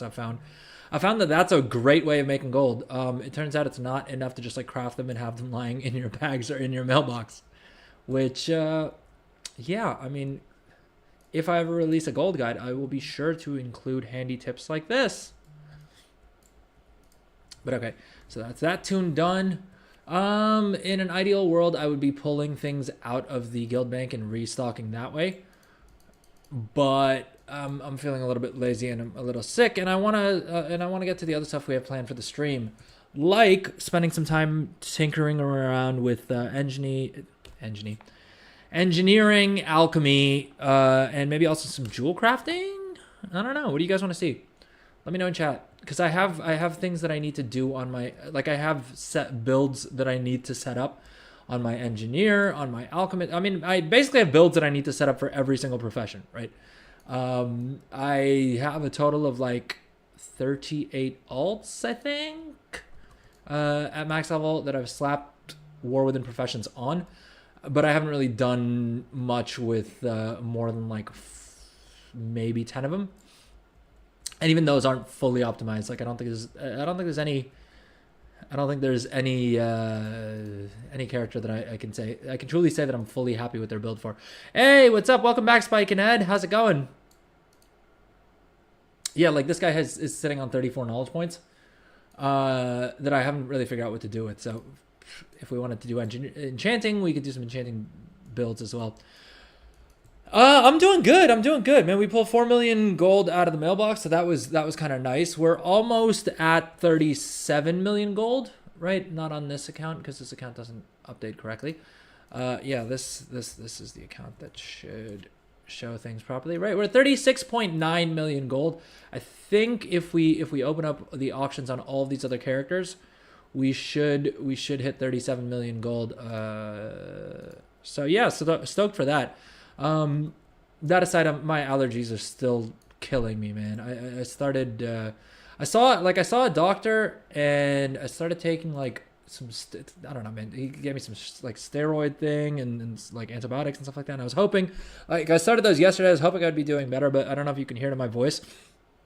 I am dying right now, man. My sinuses are not having a good time. So, bit of good, bit of bad. Oh, and my headset broke. So it's it's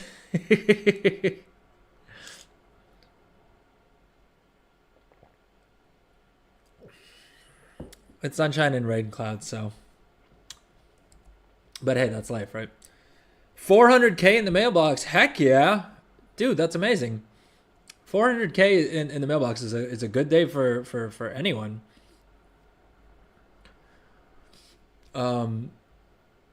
What's been working for you? Did you try any of the things that we discussed on stream?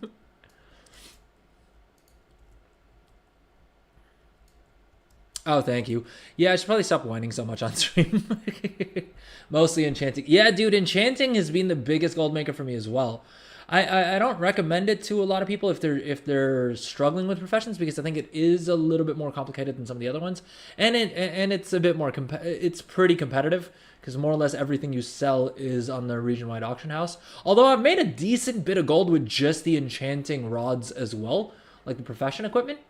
So for that, I would say that's a pretty low barrier to entry recommendation for enchanting. But I think other than that, enchanting can be a little bit complicated if you really want to compete. And it's also very competitive. But yeah, it's definitely been what's made me the most gold so far this expansion. And I think the other nice thing about enchanting is that it's not really a market that can get... Well, I was going to say not get overly saturated. I suppose there is a point at which it would be overly saturated. And to be fair, I know a lot of people have been saying that, you know, they're either not doing enchanting concentration builds and things like that because they feel it's already saturated. But I'm still seeing decent gold from it, so I'm going to keep going with it. I'm hoping... Well, I'm assuming you did the main thing that everyone should do in enchanting, which is like picking a tree, excelling in it, like putting all of your points in there, and then just selling those enchants either at rank 3 or potentially at rank 2s. From green disenchanting. Okay, I set up a disenchanting character. I thought I would not this expansion because basically my main in Dragonflight, I went disenchanting build. And I had a really bad go of it because disenchanting tree in Dragonflight just sucked. It was terrible. And so I kind of got burned by that, and it took me weeks to like fix my build, and I missed out on a lot of the gold that I could have probably made in Dragonflight with enchanting had I not messed that up. So in the War Within, I didn't think I would do any of that, but this time around, it looks like, yeah, a lot of people are saying that you could make a bunch of gold with disenchanting. I set up a very, very basic disenchanter, but I honestly haven't spent the time to like actually bulk craft bracers and then disenchant them and stuff like that. It takes a lot of time. Yeah, I mean, that was the other reason that I was like hesitant to set it up, because with most of the other crafting professions, I can...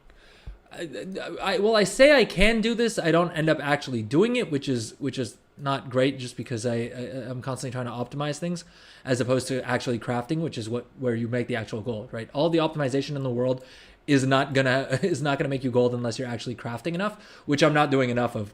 But in general, my thinking is always like, if I can queue up 100 of something, you know, step away or like edit a video or something like that, and then go back to it, then I'm more likely to do that. Whereas with disenchanting, you kind of just need to sit there and like spam, you know, the macro, like your whatever disenchanting macro. And so it's not like you can keep alt tabbing between things or like be doing something on another account or like any of that stuff, right?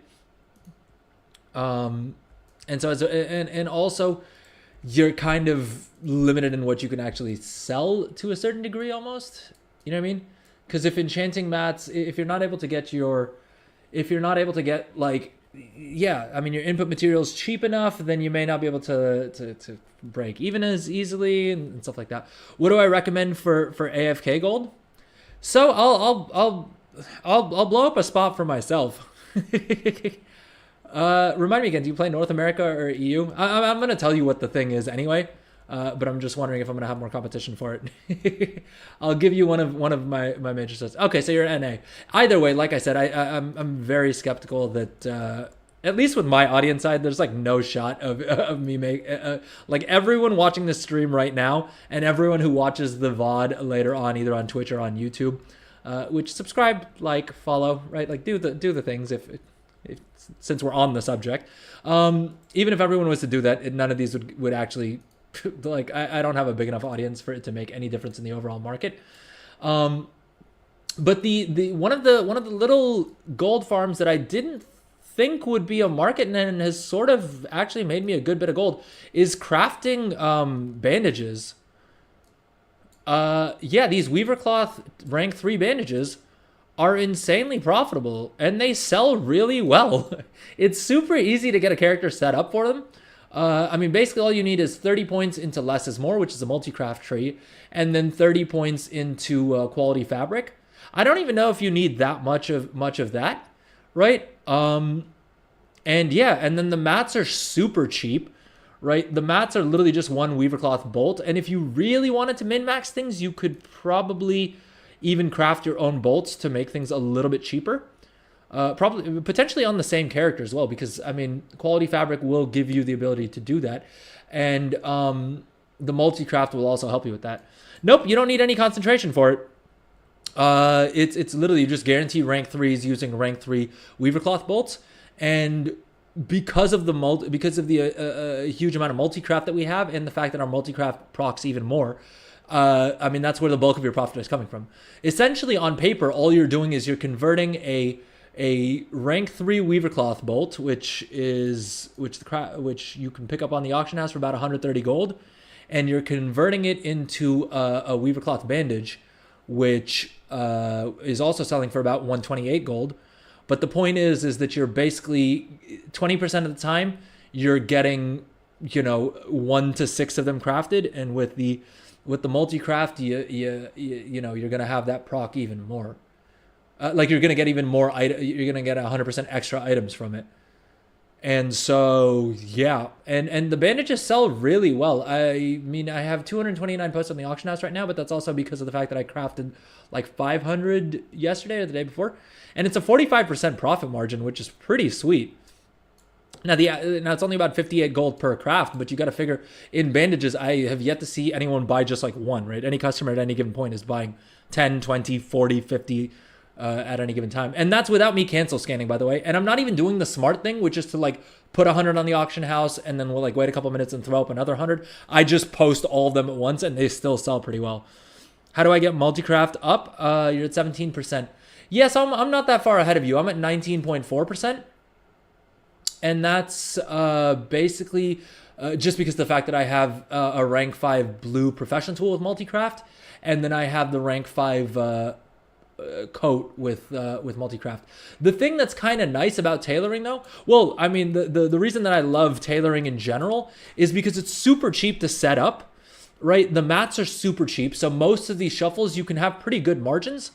I mean, I say shuffles, but most of these like items that you can make a lot of gold off of, they're super cheap to craft because your input mats are so cheap. The other really nice thing is that a lot of the equipment is also pretty cheap. Like it's not that hard to min-max tailoring, and relative to other professions, it's pretty cheap. Now, I mean, I'm a little bit lucky in that I had an alt that literally took engineering and went into the profession equipment spec. So I was able to just use my own concentration. But it's honestly not that hard to set that up either. And I would recommend doing at least one crafter that has a profession equipment spec for 2 reasons. One, the green profession equipment is just stupid margins, so that in and of itself is great. Secondly, you can craft profession tools for yourself, including crafting rank 5 profession equipment for yourself using the concentration, because you're not going to pay yourself for your concentration, right? So, and people do sometimes ask for wacky amounts for using up the concentration. And then the other thing is also Yeah, you can also sell crafting orders for them, and generally crafting orders, they're a bit of a pain to source, right? It's hard to find customers sometimes, but if you check out the Addon Craftscan, which I covered actually earlier on in the stream, if you're interested, and I'll probably edit that together and put out a video for it that'll explain it as well. It's actually pretty easy. Between when I first downloaded the Craftscan add-on and then while I was getting ready, not Craft Sim, Craftscan.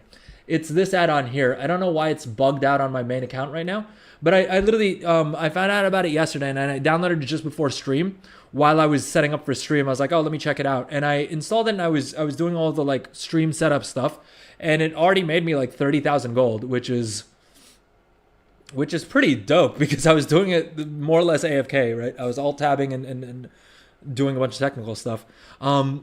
But if you're doing that, then yeah, the patron orders alone, you could, sorry, not the patron orders, the crafting orders alone for the blue profession equipment, I can probably get an estimate here real quick. Not by character, by day. What are we on? Why is it not showing today? Crafting orders, let's change this to last day. Yeah, 42,000 gold. And yeah, so this is the blue crafted profession equipment, like I was saying, right? This engineer is already paid for leveling up the engineering itself, and none of these use concentration as far as I recall. I don't think this first one I used up like maybe 150 concentration, but then I also got paid 17,000 gold for it. These other ones I literally just had a finishing reagent that cost me like 5,000 gold maybe. So it's still about with the resourcefulness and everything. I think I made about 6,000 gold profit on each of these as well. And then the Harbinger crests are just pure profit. And that's just on this account. I don't know if I did any on the other account because it's not loading. You can't get the rank 3 bandages? Well, where do you have your knowledge points, man? You will. The recipe difficulty is 355, and with everything, I'm at 357 skill. Okay, yeah. So you would need to be somewhere near this neighborhood, I suppose. 337. Damn it. Okay, yeah, never mind. So you do need the blue profession tools for it. I underestimated how high the recipe difficulty was for this. Okay, my bad. I thought the recipe difficulty was lower. Yeah, 30 less is more and 30 quality fabric. I mean, only quality fabric is going to give you skill towards this. Less is more is just for the multi-craft, which is also a game changer. Yeah. Where else do you have your points spent in tailoring? Because the other thing that I've been making just stupid amounts of gold with is these Weavercloth spell threads. And the recipe difficulty is 400. But the nice thing about it is that I believe you can also make a profit with the rank 2s, which means you don't need as much skill. Duskweave? So Duskweave is, I think, the other spell thread. I think this guy's a Dawnweave guy. Yeah, this guy's spec'd into Dawnweave, and he can guarantee rank 3s of the Daybreak spell threads, but the Daybreak spell threads generally sell for more, or at least they were. It doesn't look like they are anymore, and I chalk that up just to the fact that there's fewer healers, just because there's more caster DPS than there are healers, and as a result, I think fewer people go into Dawnweave. At least that was my logic. I don't know if that's actually true. But it seems to have worked out for me because Dawnweave generally seems to have more profit. But Duskweave, you should have easier sales. I'm not logged onto the character I'm not logged onto my Duskweave tailor. So I can't show you right now. But I would say look into the Duskred lining. Honestly, this is kind of being a bust because we did it on stream. I paid like 120,000 gold for this recipe. And then I stuck it on a character that has 0 skill in Duskweave tailoring. So not the brightest of move, and I didn't make my gold back on this. This was a stupid investment. So I wouldn't really recommend anyone else going down this path, because this recipe is going to be expensive. It's a raid recipe. I would look into the Weaver Cloth spell thread. If you have less is more maxed out and quality fabric maxed out, you should be able to max out spell thread as well, right? If you have spell thread maxed out, then you're in pretty good shape. If I remove, we get 22 skill from the blue profession equipment. If I remove if I remove that 22 skill, right, I can still use rank 1 materials. Rank 1 materials. I don't know why I said that weird. To craft these at rank 2. To craft rank 2 Weaver Cloth spell threads. And these sell really well. They actually sell better than rank 3s, it looks like. And yeah, using rank 1 materials, I mean, you'll have a little bit less multi-craft and stuff like that, but I'm making about 12%. So let's say you don't have as much multi-craft that you're getting from these tools. Maybe you don't have the tool enchanted, right? And you have a little bit less resourcefulness. You should still be able to make anywhere from 8 to 10%. And these will sell really quick. Because at the very least, any caster is going to want 536 bonus main stat, right? Like even funnily enough, I don't think my alt mage has a spell thread on him, despite how many I've crafted. But this is also the other thing I like about items like this is going to sell all expansion, right? Once you set this up, you know that it's going to reliably make you gold for the rest of the expansion. And then, I mean, that's how this character was set up initially. This dude was like, the reason he has the blue profession equipment and everything like that is purely because of the fact that I wanted him to be able to be the absolute best at crafting these Weaver Cloth spell threads. Once he was able to do that, well, actually, I set him up for the Daybreak spell threads, and he was able to do that, right? And I can still do the rank 2s at about 13% profit, and I can, if I stick a finishing reagent on here, 17% profit on these is not too bad. Yeah, you can see there, just Trade Skill Master saying I've sold about 1 million gold of the rank 2s. And that's with Trade Skill Master not even picking up all the sales. And the rank 3s I've sold about another 400,000 of. And the rank 3s primarily you'll get from concentration. I min-max things so I can guarantee the rank 3s if I want, but it's not profitable. At least I don't think it, it's not profitable. It's like minus 1% margin. So it's not profitable right now, but it was when I did the min-max for it. And if I use concentration, it would still be a healthy amount of profit. But I mainly focus him on being able to craft these Daybreak spell threads at first, as cheaply as possible for the rank 2s. I feel like that's the progression, right? Once you pick an item that you want to craft that you think has a good amount of profit, and the way you will find that is by going through your professions, right, and then messing around with Craftsim. I cannot overstate the value of this. I spend a stupid amount of time doing this. I think probably don't spend as much time as I do, because I spend so much time messing with Craftsim and then that I don't actually spend the time, actually spending the knowledge points, getting the artisan's acuity, completing patron orders, and then actually crafting on the characters. Yeah, but I also do it so that I can explain things on stream and stuff a little bit better. At least that's what I tell myself. It's probably just me being kind of dumb. Oh, sorry. What I was saying was pick an item, right? For me, for this character, I picked Daybreak spell thread.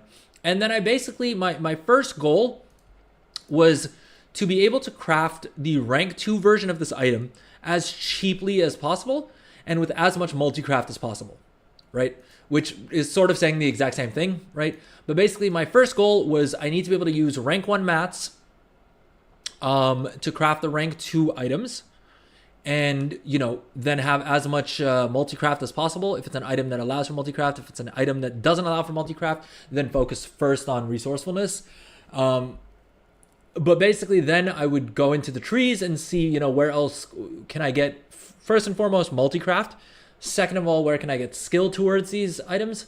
And in doing that, I find, once I made a bit of profit and I was able to get the artisan's acuity for it, I was able to get my profession equipment, right? The blue profession equipment. And again, this was all focused just on the Daybreak spell thread, right?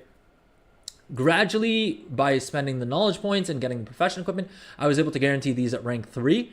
And once I did that, I was able to use Craftsim has this great recipe scan feature, right? It's right here, where you can check include not learned. And if you just sort this by relative profit, you can then take a look at at all of the other recipes and where, you know, that's how I generally identify other items I can sell. That's how I found the Weaver Cloth bandages. Because I had this guy entirely focused on Daybreak spell threads. And just by looking at this list, I was like, okay, hold up. I can actually make a little bit of gold by crafting the regular Weaver Cloth bolts, right? And so this has been a great market for me. We sold, it's not up to date, is it? 772,000 gold, so about 800,000 gold if we include the rank 2s, right? We've sold about 800,000 gold of these Weaver Cloth spell threads, and that's purely because of the fact that I hit the scan recipe button here and found that item that I wouldn't have thought of otherwise. And in doing that, then I also figured out that I could make a decent bit of gold by doing the what do you call it, the Dawn Thread linings, and I mean, those haven't been super profitable. The same thing happened with the bandages, because it turns out that I could do those. And yeah, I also figured out that actually I can even craft these exquisite Weaver Cloth bolts at rank 3 guaranteed without concentration at 10% profit margin. And these will sell like hotcakes. So if I could be bothered to like sit and AFK craft, this guy now has like 4 or 5 different items that he can just sort of AFK craft and be making a whole bunch of gold in the background, right? Which is kind of sick. And it's the same case with like every profession, more or less. Enchanting is the only one that I think is a bit more thinky. But for tailoring, that's the case, right? For leatherworking with armor kits, that's what I've done. That's where I'm making the bulk of my leatherworking gold from. With engineering, with like the what do you call it? The revives, right? The combat res item. I can do that. Which other professions? Inscription is the same thing with missives. And I have another one that just does contracts, right? Alchemy is the only one that I haven't really done yet. I know we talked about it on stream on Wednesday that I was supposed to set up a character to do the honor flasks, but I haven't really gotten around to that yet either. That's one of the plans for this stream potentially. Although I have another idea for alchemy as well that I think may make us some more gold. What other profession am I missing? Jewel crafting. I've figured that out as well. We'll hop over to my jewel crafter in a few here, and go through that as well. But yeah, essentially you want to pick one item, get very good at crafting it very cheaply at rank 2, and then gradually build your skill up to guarantee rank 3s.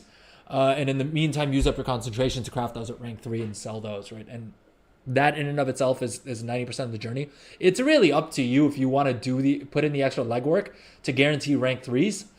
In most cases, I would say for most people, probably not worth it. You're probably better off just crafting the rank 2s very cheaply, using your multi-craft, maxing out multi-craft if you can, and just focusing on selling those. Because in many, if not most, of the items, usually the rank 2s. I mean, here, these Weaver Cloth bandages as well, right? This is a random item. I didn't even pick this out.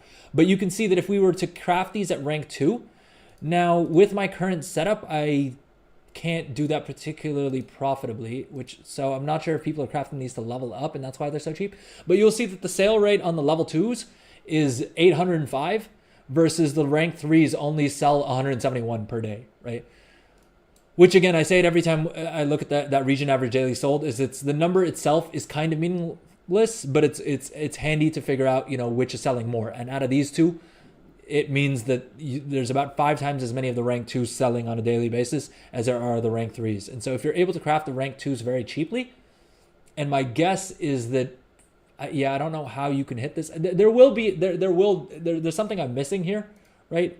Probably if I max out my resourcefulness, and maybe if I had a resourcefulness tool.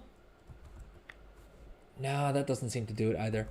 In either case, this isn't a great example of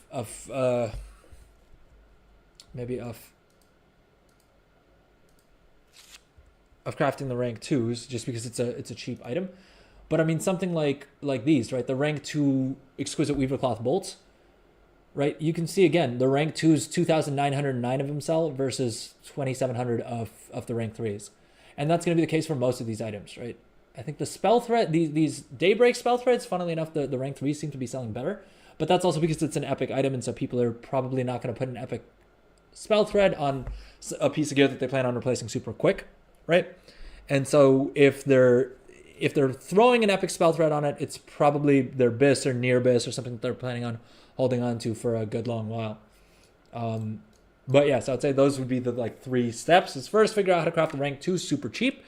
Second, focus on while also crafting, because also that'll allow you to use your concentration to guarantee the rank 3s for as cheap as possible. Second step is then min maxing to the point that you can bulk produce the rank 3s.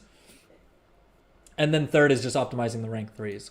Realistically speaking, I think is probably the best way to go about it. But I honestly think the third step is even the second and third steps really are kind of optional there. Yeah, definitely look into it. Let me know, or if there's any other professions you want me to cover in specific. I think part of the reason why I'm hesitant to like do what like every other gold making YouTuber out there does and like put a guide out like, hey, this is how you make gold with tailoring, right? If I was to put a video out saying that you do this with the weaver cloth bandages, let's say you didn't need the blue professional equipment for this, just by putting it on YouTube means that 90% of people that watch that video, even if they went and tried it at that point, right, the 10% of people who are like constantly on YouTube would have already set that up and already removed all of the profits from that market, which is why I'm always hesitant to like make YouTube videos about very specific things. Something like a concentration build like K-Chak is doing, those scale a little bit better because how many characters can you really have? Right? And you're using concentration. So you're kind of limited to like each person that watches that video probably won't put more than like 3 to maybe 12, right? If they do it on 4 alts, but think about how few people are actually going to do that per 3 days, right? So that's like one more item on the auction house per person that actually takes action, let alone if, I mean, there's going to be a good bit of people who also just don't do that. Whereas if it's something that you're like crafting in bulk, like these weaver cloth bandages would be, how many people can realistically, if like, I don't know, 1,000 people watch the video, let's say 100 of them actually start doing these. If there's 100 more people on the auction house in a region-wide auction house churning out these bandages, I mean, there's only 171 selling per day. Region average daily sold is only at about 171, so there's probably not going to be, it will get overwhelmed pretty quick, I suppose. All right, let's take a quick little break, and then we'll come back. And what did we have next? Oh, we were supposed to be doing the cross realm trading because we're trying to hit 37 million gold. All right, so I thought it'd be closer to this many alts in, but we'll keep go. Oh, we're nearing the end. All right, we may not hit. Well, we'll go back to my first character, and I think already in the past 2 or 3 hours that we've been streaming, we should probably have a good idea of what to do there.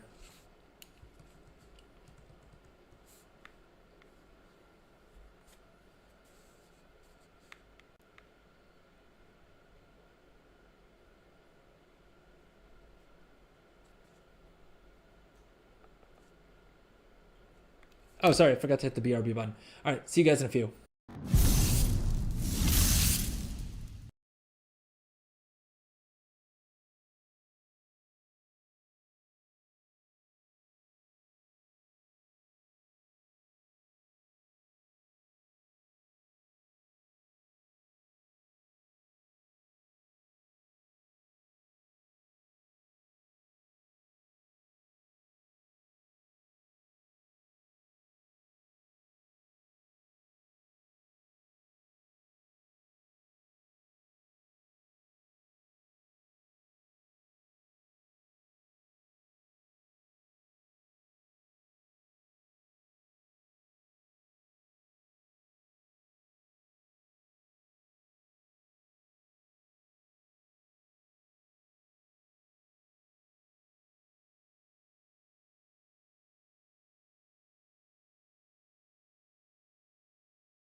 All right, we are back. Welcome back to the stream, gang. If you're watching live, drop a message in chat. Let me know what's up. Let me know if you guys are making gold. If you guys have tried anything that I've tried, or that I've mentioned on stream. If they worked, if they didn't, and that cost you a lot of gold, let me know that more importantly as well. I'm not trying to give out bad advice here. Okay, so we are currently doing a little bit of cross-realm auction housing, mainly because we're trying to see if we can hit our goal of 37 million gold. We're at 36.9. I think if we just head back to our home realm, we should have probably sold more than 100,000 gold in the past hour. But it'll certainly be easier to do that there, because Lord knows Illidan things sell quickly. All right, and on this tune, we were trying to figure out why Craftscan, the add-on that I did a whole rundown of earlier in the stream, isn't loading on my main account anymore. Let me try maybe reinstalling it. I don't know what's... Maybe something got messed up. I don't know.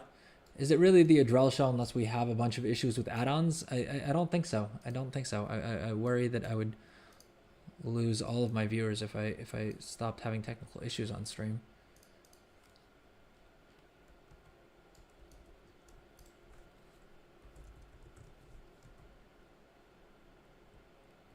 Big Daddy, don't call me sugar. Don't touch the fire. Don't bring me drama. My best friend lover. Oh, and sorry, YouTube viewers and TikTok viewers. If you hear me singing along, it's because we do have music on the Twitch stream, but for copyright reasons, I can't have them on the on Twitch, on YouTube, or on TikTok, because the stream will get taken down. So yeah, I'm not just randomly singing to myself. There is actually music playing. It's just you can't hear it if you're on YouTube or on TikTok. I'm out of my mind, but not quite that out of my mind yet. We'll get there. Don't worry. We'll get there. I will continue to lose my mind gradually as the years pass on, and it'll be fine. All right, it's fine. We'll be okay. Yeah, I'm not gonna lie. I thought these other realms would have more gold on them. But to be fair, I'm logging onto all these characters for the first time in like 17 days. And also the bulk of what I've been posting on them is just being Dragonflight professional equipment. So probably not gonna be the thing that makes me the most gold. All right, if you are watching live, let me know what you guys want to see next on the stream, because we have a couple different things that I had planned for the stream. One of them was going through and sorting out our, well, I have a plan that I need to enact for engineering, one for alchemy, and one for jewel crafting. So we can either do one of those, right? Or we do Zekvir's vault, because I did say that we do that on Friday stream. So maybe we'll do that instead.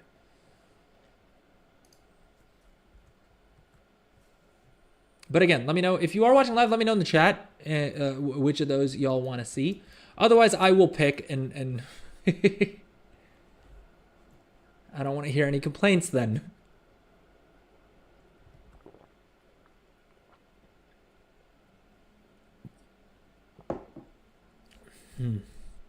All right. What did I need to do on this guy? I needed to add. Where is it? Craftscan is enabled. It's showing up here. Dude, it's even more bugged than it was before I reinstalled it.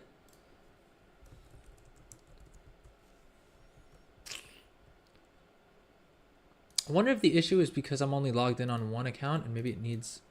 It would suck if it needs both accounts logged in order to work. No, the add-on's enabled. So the add-on is enabled, right? Craftscan enabled. And we have the little Craftscan button here, but it's not showing up in the add-on options.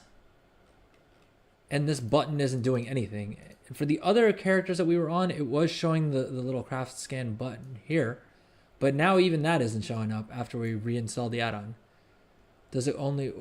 No, it doesn't. Not at all. It doesn't require multiple add-ons. In fact, it's one of the few add-ons that does support multiple accounts, which I really love. But no, it works perfectly well if you just have it on one account. I mean, this is it on one account, right?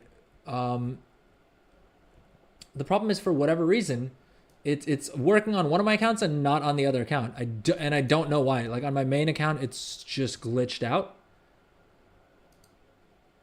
And clearly my second account isn't even detecting that it has that it has it enabled. So I don't know what's going on. It's not even detecting it on the second account. So something's gone horrifically wrong. I just don't know what. Which is always fun. I tried reinstalling the add-on. That doesn't seem to have done anything. Let me see if I can... see if we pull up the CurseForge page for it just in the background here. I wonder if there's any info I can find out about it.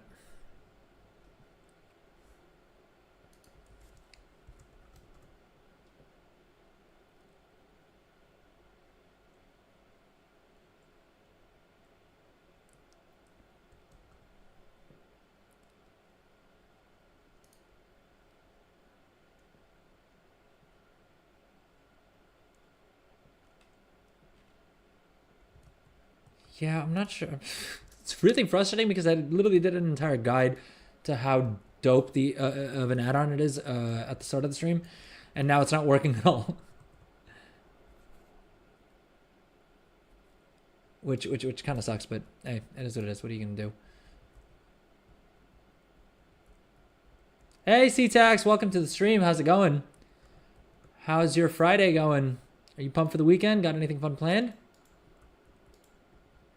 How does this chick have nothing that's sold? Dude. But C-Tax, to catch you up, basically we started off the stream by going through the Craftscan add-on, which is now not working on my main account, which is really annoying. Because in the first like 10 to 15 minutes after downloading it, it made me about 45,000 gold. And here we go. Okay, so this is what it does. Is it basically scans chat and lets me know anytime anyone's looking for a craft that I can do. And it's supposed to work with multiple accounts. The problem is it's working on this account just fine, and then this account I can't get it to work. Oh, I have the wrong window up. But yeah, so we spent some time on that. We covered patron orders and the dope new changes they made to that. We then pulled about 4 million gold out of the mailbox. We were hoping we'd be able to hit 37 million on this stream, but that hasn't happened yet. So let's see how we go. And now we're just going to do a quick little repost on Illidan to try and see if we can hit 37 million gold before the end of the stream. And then since no one really said in chat what they wanted to see, I think we're going to run Zekvir's Lair. Or we may do we may do a little bit of jewel crafting and then try and run Zekvir's Lair. Because that was one of the things that we were supposed to do today on today's stream.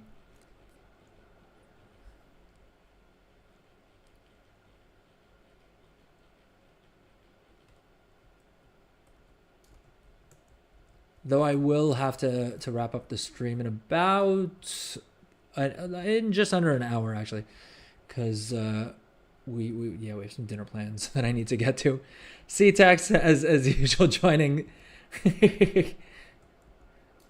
closer to the end of the stream, but I'm glad you're here.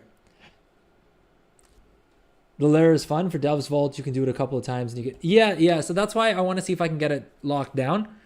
Because last week I only actually got around to running, I think it was like 5 tier 8 bountiful delves, because I didn't run any non-bountiful delves for the vault, and so I only got 2 of the slots. If I can get the Zekvir farm down on my main, then I can probably get more of those slots unlocked for next week.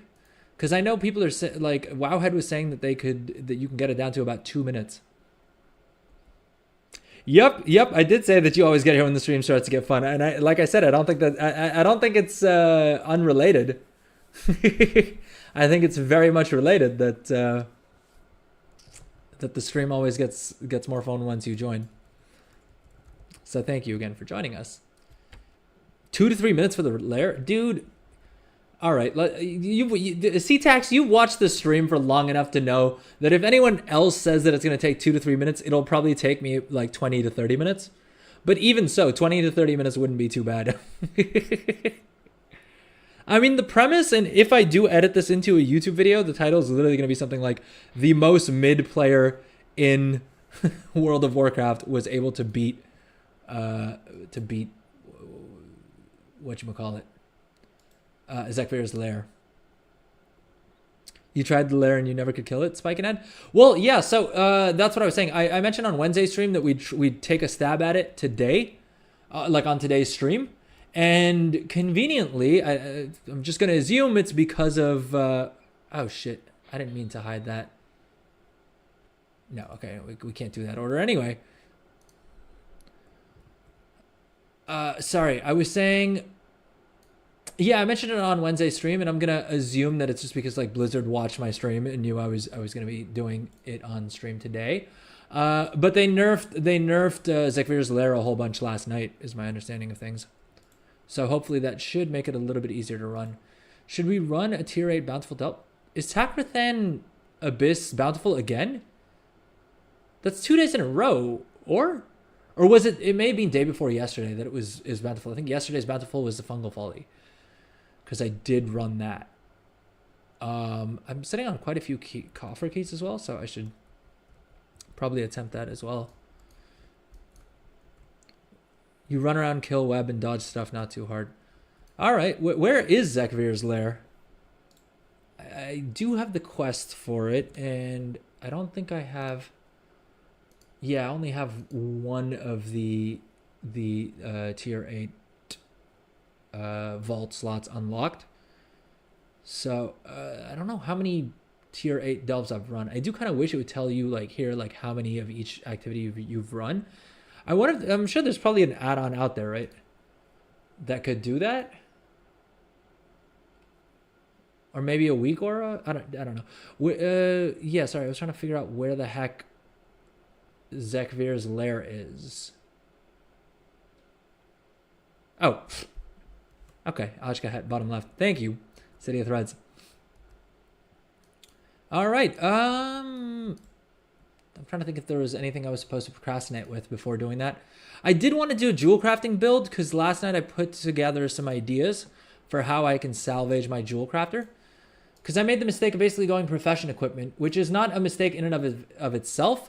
It was a mistake to do it on my main, who has already put all of their all of his artisan security into enchanting. And so it's going to be a long while until I can get the blue profession equipment for this dude. And more importantly, for jewel crafting, you actually have to spend artisan security to get the other profession equipment recipes. And so it's going to be ages until he's actually able to do anything significant with it, which is why I consider it a waste. I should have taken the profession equipment spec on another toon that just specialized on profession equipment and could get, get the blue profession equipment and everything right off the jump. But I still found a way to salvage it, so I think that's probably...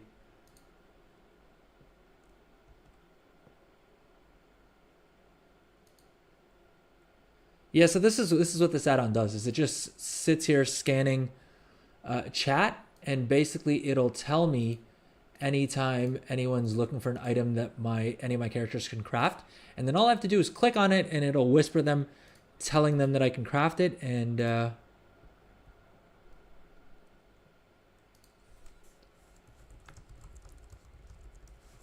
it'll basically tell them that I can craft it and give them the name of the alt to send it to. Ooh, I like this analytics thing as well. That it tells you which your most popular items are. That's kind of cool, right? I guess it'll continue to get data as we keep it running. The add-on's called Craftscan. I did like an entire intro and like an entire guide to it at the start of the stream. I'll probably try and edit that together and put it out as a YouTube video as well. because I hadn't used it before, and it's honestly dope as all heck. Literally, I was saying that between when I installed it, like getting set up for stream, and yeah, I was like mostly AFK, just getting stuff, like getting stream stuff ready, and it already made me like 45,000 gold in the first like 15 minutes. So yeah, hard recommend on that. Zekvir's lair is through here. Oh, Spiking, do you want to... First of all, grats on the Nullstone drop. Sorry, I completely missed your message somehow. You want to try running it with me? Yeah, for sure. Drop your battle tag in chat. I'm going to try and see if I can get it down solo. Because if so, then it should be a piece of cake to two-man it, no? Although, I don't know. Actually, in the nerfs, they mentioned that he's nerfed a little bit more if you do it solo, it sounds like. Where basically they changed the way his interruptible abilities, like the timing on those. It's supposedly maybe a little bit... Although we'd have twice as many interrupts. I think it'll sort itself out. All right, let's go ahead and give this a shot. Actually, what I should have done is used up my catalyst charges, and probably also spend the rest of my Valor Stones and crests and things like that to upgrade my gear even further. But we're already inside, and I don't think I can put this off any longer. Try as I may. All right, one second. I also need to jot down a time code. 3 hours and 10 minutes. All right. Oh, sorry. The other thing I wanted to do is I wanted to quickly go through the actual patch notes, the nerfs that they put in. So yeah, so this is the Wowhead article. Let me try and center that. There we go. And so basically they've reduced the damage and the health for both difficulties. They've increased the cast time for certain abilities, as well as they've changed a bunch of other things. So hopefully with all of these changes, World of Warcraft's most mid streamer, which I lay claim to the title of, is able to clear it. But we'll find out if I can even get into the room. God damn. And I think we are going to attempt it Brewmaster first, just because I've had more success in Delves. Oh, dude, I can understand why this is a 2-3 minute thing. You literally just walk in and we're here. Okay, I guess we pull. 80 million health. God, that's so much health. And that's post-nerf. Oh, am I supposed to interrupt that? Okay, thank God Brand interrupted that. I'm almost wondering if it may be easier to do this on oh shit, I need to damage this down, right? Oh no, things are going sideways already. They should add a title for WoW's most mid gamer. Damn it. I tried to read chat while doing this boss, which is not a good idea. I'm gonna say that that's why I got feared. Am I supposed to interrupt? Is that interrupt? No, I think that's the interrupting one. Damn it.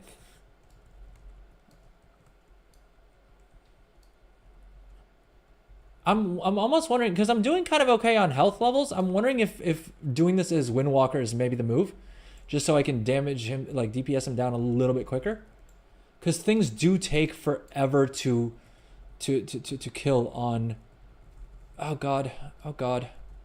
Oh no. Oh no. Things are going sideways. Things just do take stupidly long to kill in Brewmaster. But at the same time, for Delves, the main thing is just surviving long enough as being the main thing. And so like that's why I've had a lot more success, I feel like, in the Delves by going Brewmaster. Oh god. Oh no. Oh damn it. This is okay. This is all right. Damn it. No. Rip off. All right. I'm also realizing I probably need better keybinds, because trying to hit things at the end of my keyboard is not going super well. especially with as many mechanics as this dude has. Dude, okay, oh god, All right, well, the nice thing is that there isn't like a death counter, so I guess we can just keep running it until we get it down. All right, let's try Windwalker. I mean, I don't feel like that first attempt was quite enough to rule out Brewmaster entirely. But if you're saying, CTAX, if you're saying that you prefer running it as Windwalker, let's try that. Because maybe the little bit of increased DPS will make things a little bit quicker at the very least. Am I being dumb? Do I have any potions or like other things that could potentially help me with this? Damn it, I can't use those Ringing Deeps potions. Oh, I do have an emergency health. Oh, I should probably use the delve potions, right? These, I should have that on my action bar somewhere.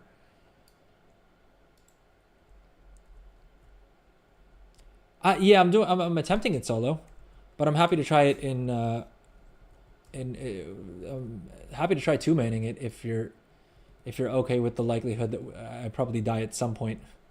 Damn it, I forgot to interrupt. Yeah, so probably also worth mentioning, I clearly am not on top of my interrupts.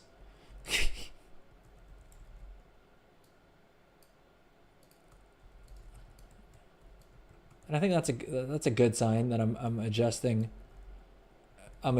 my action bars mid combat. I think that's always a sign of a good WoW player, right? Damn it. All right. Oh god. Okay, where is Brand's health potion thingy? Damn it. All right, I think I just need to be better about keeping those up as much as possible. Enfeebling spittle. Ah, dude, that's a painful. Damn it, and I got feared. You're notoriously bad at WoW. Well, then this is the stream for you. Oh, I rolled into the freaking AoE. Oh, God, I'm such a noob. All right, we go again.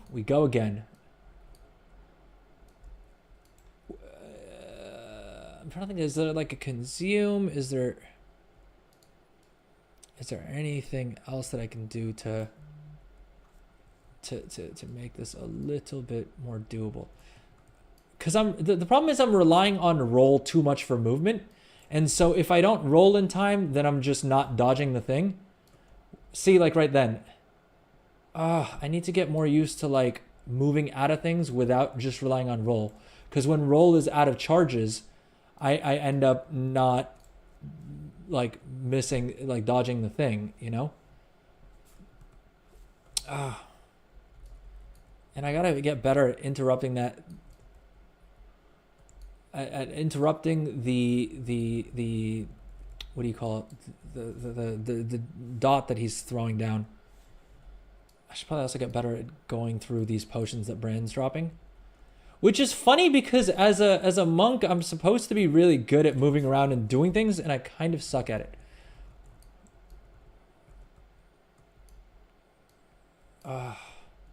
Okay, we got him to 80%. We just got to keep doing the exact same thing down to 0. Well, not even down to 0, really. Just down to how much health we have. Because then we can... God damn it, I forgot to interrupt the freaking dot, and I used my interrupt after he'd already cast it. Okay, the stun worked to get him to not spawn another ad, which is a win. Oh, if I don't land Flying Serpent Kick in time, it thinks that I'm still in the old spot and targets me for the... Okay, this may be a wipe because of the fact that Brand's not doing jack crap. I'm secretly playing for Liquid. Well, I mean, when I got that achievement for completing a tier 8 delve without dying, I did send in an application to Liquid. Right, where was it? Yeah, this one. When I got this achievement, I sent in my application to Liquid. So I think any day now, you know what I mean? I think probably as we get closer towards the second reset and they realize that they need to change something up, right? I'll get the call. I'll get the call.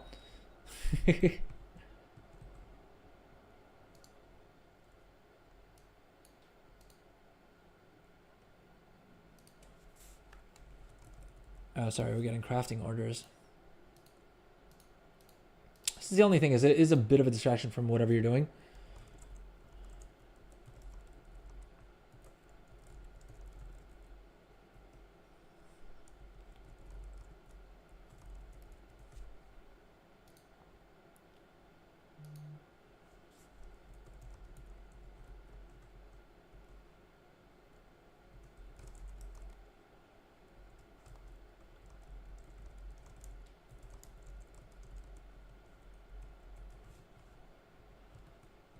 All right, we got him to 80%. What was 73.9% is what Big Wigs is telling me. Oh God, this is gonna be a long night. Especially because I'm trying to adjust chat while in combat. Okay, let's move out. I gotta stop moving backwards. I gotta get better at running through the boss. Oh, and I forgot to interrupt that. I hit the movement speed buff and forgot that I needed to actually move the character, and so that just didn't happen. Interrupted the wrong thing. Oh God, dude, post nerf as well, I'm sucking at this. Oh God, am I better off tanking C-Tax? You've got him down, right? Am I better off tanking him in the middle? Where do I want to have him? Oh God, dude, I'm so low on health, and the dwarven medicine disappeared right as I needed it. Jeez, Bran, thanks for nothing.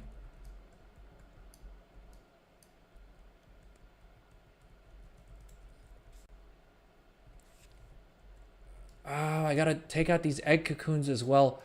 I think if I stun him, they don't spawn, right?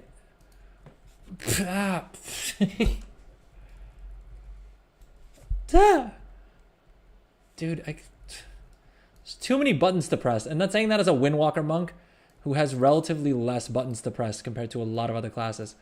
Like, that's the whole reason I like playing a Windwalker monk, is because there aren't as many buttons to press. In the middle is fine, you can see better. Yeah, it's probably also easier to like run through him when he's doing that like arcing thing, right? I forgot to oh God. Oh no. Oh, okay. Oh ho ho ho. I forgot how few like self heals. I was gonna say how few self heals. Oh God. God damn. I was gonna complain about not Windwalker monks not having a self heals, and then realized that was complete nonsense that I was talking, because Windwalker monks have a really good amount of self heals as far as most DPS classes go, is my understanding of things. Oh God. Just in time. Got out of that just in time. Dude, there's so many things to pay attention to. I'm just so not used to like doing hard content in this game. Oh, and I messed up the timing on the interrupt. Oh no, we're getting another one of these thingamabobbers. Oh.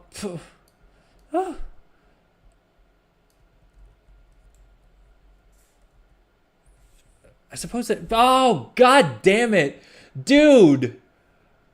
Oh, I mean, that was the closest pull yet. 39.2%, which is progress. Oh, that was so close though. I mean, not really. It was still 40% health. But hey, we improved by 40% because we went from 80% on the last pull to 40% on that pull. So we're improving fast, and I think Windwalker isn't too bad. Because I think what's killing me isn't just like gradual damage, it's just like the mechanics. And so I don't think the Brewmaster's increased survivability is going to be too much help rather. Oh, I probably should have set up the on-screen death counter for this stream, shouldn't I have? Would have been handy for this part at least. Oh. Wasn't too bad.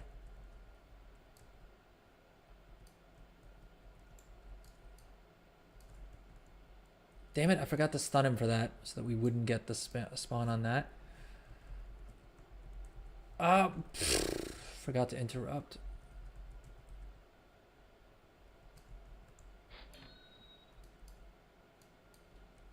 Begging you, put your loving hands out, baby. I'm begging you. I just start button mashing. That's the problem, dude. That's why I struggle with this. Like when I panic, I just start button mashing. Which I don't think is how you're supposed to approach endgame content. Like just when you panic, you just start button mashing. I don't think that's the meta for this season. For this season, at least, I think Blizzard changed it. Where this season, the meta isn't just button mashing when you panic. Oh, and I forgot to interrupt the goddamn thing, and I don't have another stun. That time it wasn't even close. Dude, and my equipment's already damaged. The gold on this stream was supposed to go up, and instead we're now going down because of the fact that we're getting damaged. That we need to repair. All right, let's see here. All right, 113,000 gold. So technically, we hit 37 million gold, boys. What's up? What's up? What's up? Let's go. 37 million gold. Thank you, thank you, thank you, thank you, Spike and Ed.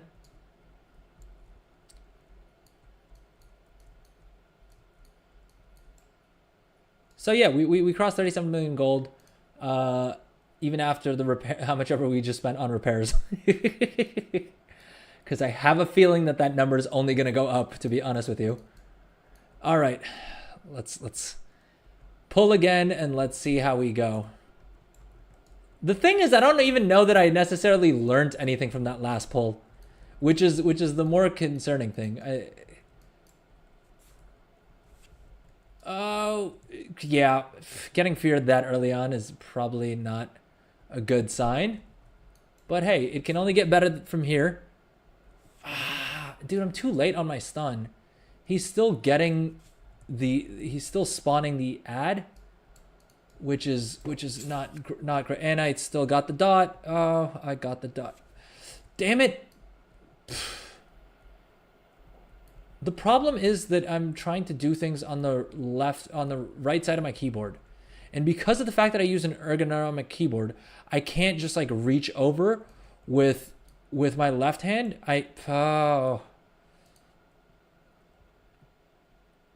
What else should I move here? Maybe my stun? We'll get there. We'll get there. Thank you, C-Tax. We'll get there.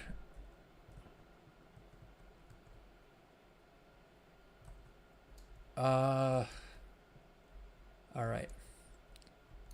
What was I saying? Oh, yeah. So the problem is that if I try and like reach any of the keys on the right side of my keyboard, it's kind of difficult. Like I have to use my right hand, which means my hand's not on the mouse. And I use my mouse for movement more than I probably should. And I think I'm also so used to the fact that I have. So I think moving all my cooldowns to the right side of the key is probably okay because I don't need to click them as much. And then things like the interrupt and the stun, I should have on shift, right? And shift and on the left side. And I just need to remember that they are there, and then I move them. Oh, the stun's not off cooldown, so I'm going to have to deal with that add-on. Or that add-on. Damn it, I forgot to interrupt the goddamn dot, which is not good. I need to grab the dwarven medicine. All right, let's see here. All right, 83%. So we're chugging along. We're chugging along. Let's pop our trinket real quick. Oh. Okay. No, I didn't interrupt in time. Dude. I don't know why I threw down a movement speed buff. That was not needed, whatever. I could have used that global cooldown for literally anything else and it would have been. Oh, okay. We dispelled it in time that time around. Angler's Web. Oh, I could have stunned him to interrupt that, but it looks like Bran actually did that for us. Okay. Oh, we interrupted in time. That was good. That was good. We just have to do that for another 69%. Nice.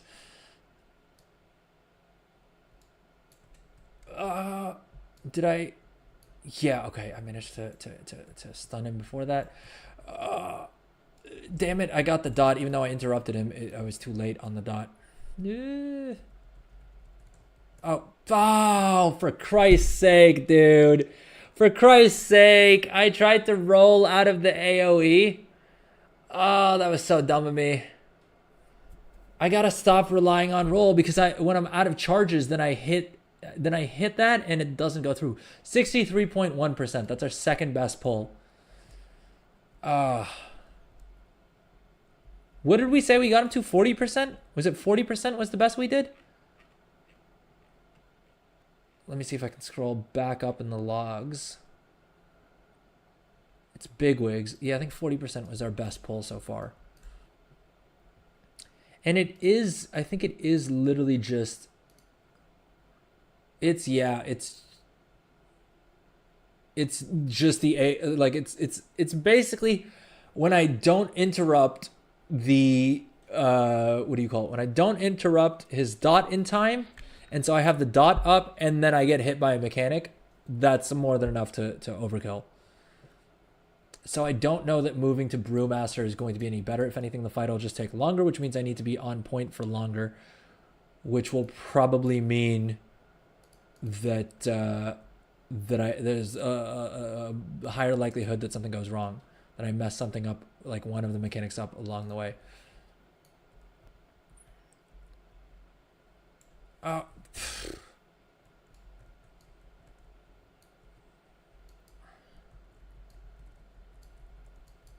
Oh, sorry, C-Tex. Yeah, I saw that you posted a clip. I'm trying not to die right now, which is not going super well. Oh, dude, why do I keep rolling into his freaking AoE?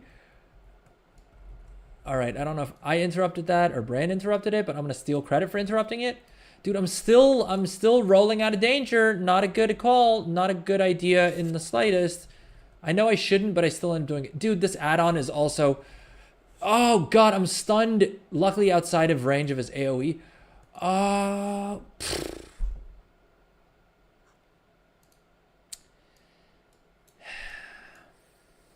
don't even know what to say.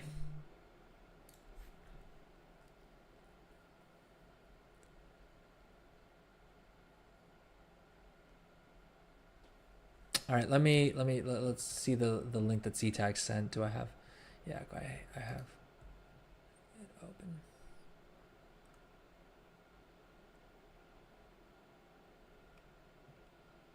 open. Oh, it's a clip from my own stream.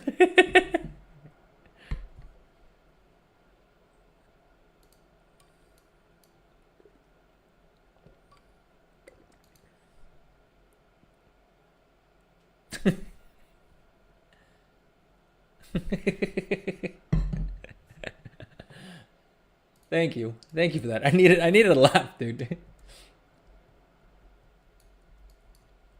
Jeez. All right, give me 1 second. I'm gonna grab a little snack. Oh, yeah, because I don't have browser audio switched on. Sorry about that. All right, give me 1 second. I'm gonna just grab something and be right back.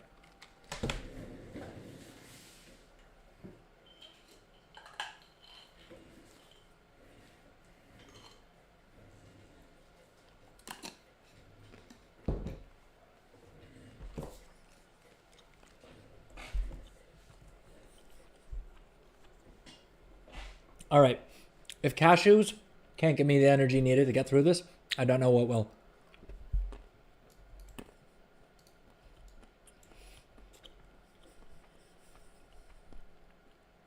All right, we go again, boys.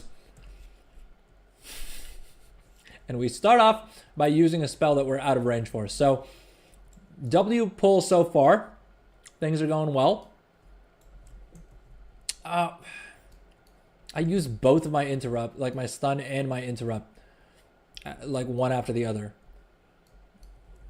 which I don't think is meta. I didn't check Wowhead, but I don't think that's meta.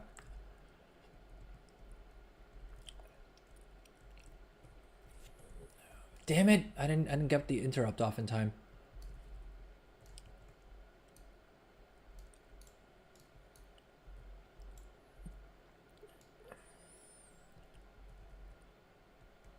Inscription alchemy? No, dude. My main alchemist / my main scribe has both of them on him.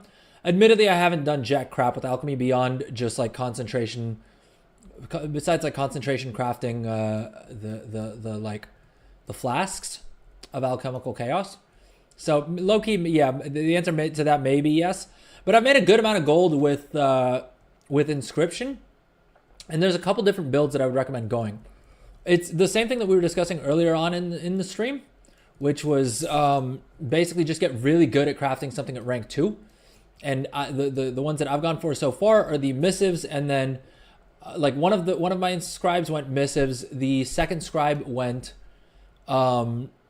contracts, and then the third one went profession equipment.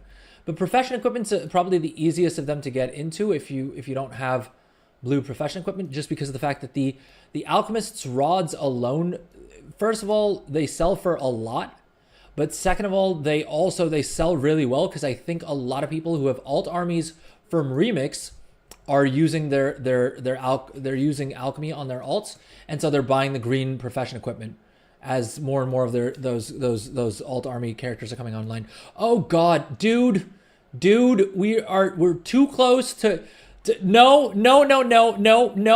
I refuse to die. We're not going out like this. Oh god, okay, we're probably going out like this. God damn it, dude.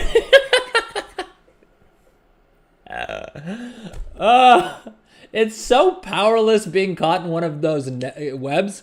I don't even think it was because of the fact that I was giving like an in-depth response about alchemy and inscription while doing it. I'm not going to blame it on that.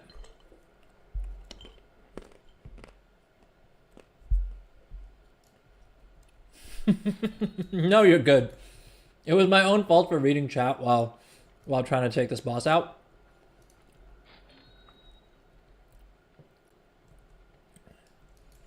All right, I think I'm gonna minimize chat just so I'm less likely to get distracted by it. I still have it open on my iPad, but at least it's not on screen.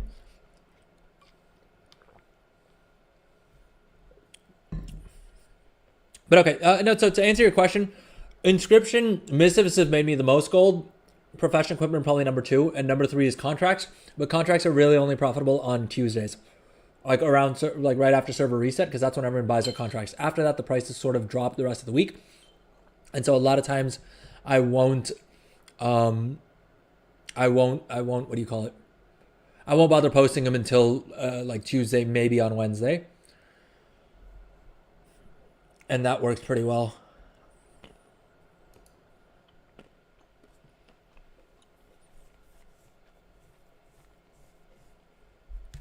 Theoretically, you could also do the same thing with the Vantis runes. Especially since I think Blizzard buffed them a bit after they nerfed them initially, and I think they buffed them again after that. You could theoretically do the same thing with Vantis runes. The thing is, I feel like Vantis runes are a lot more niche, and there's only one type of Vantis rune. The reason I went with missives first was because there's way more missives, and so there's a higher likelihood that a couple of them at least are profitable, and so it's easier for me to sell a bunch of the different missives. Right. I went for contracts second because there's 4 contracts, and so there's just more items that way, and there's more people that need a contract. Vantis runes, mainly like elite, like more higher end raiders, I would say, will bother with a Vantis rune. Casual raiders and like potentially pugs and stuff, I don't know, do people use Vantis runes in pugs? I'm assuming they're not willing to spend as much in any case. Whereas contracts, sort of everyone kind of needs them, right? I've bought contracts and I'm a gold maker. Like I primarily play this game to make gold, and I still bought contracts earlier on in the season. I don't buy them anymore because I got all the rewards that I wanted out of the reputation system. I mean, other than Severed Threads, honestly, I'm just too cheap.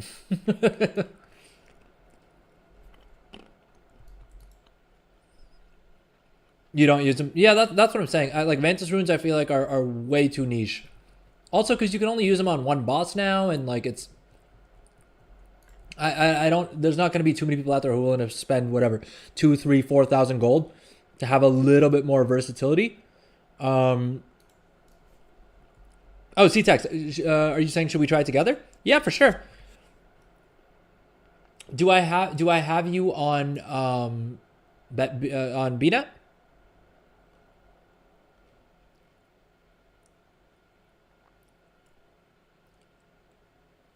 If not, do you mind adding me on BattleTag? It's a Drell Show #1856. Oh, okay. Here, let me add yours.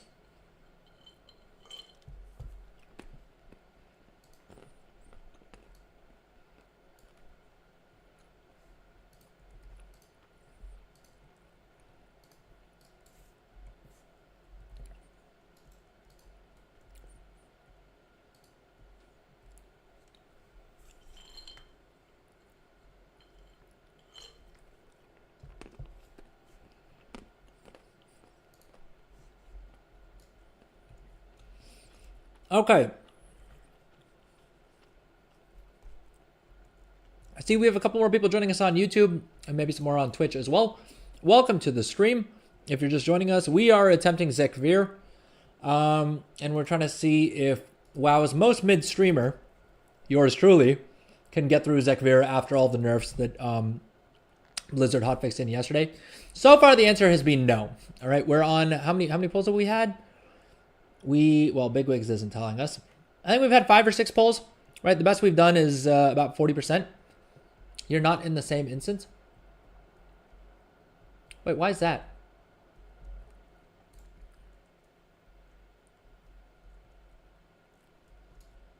Do I need to exit and like reset it maybe? I think if I'm lead though, it should bring you into my instance, right?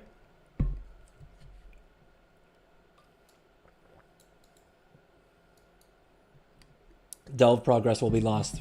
I mean, nothing will be lost because we got him to 40% once and then we've been wiping it like 60 to 80%.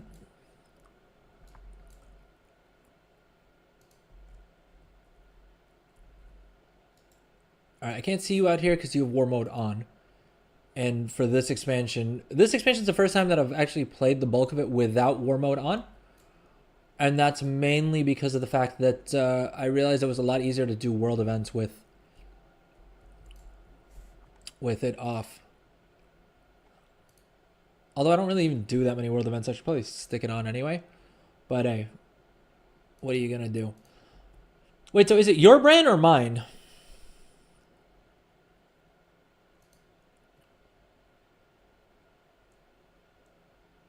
Oh, it's mine? All right, so is our brand setup correct? I think maybe we should go with light touched idol instead. No, not light touch idol. Porcelain arrowhead idol. I think that's the highest DPS one, right?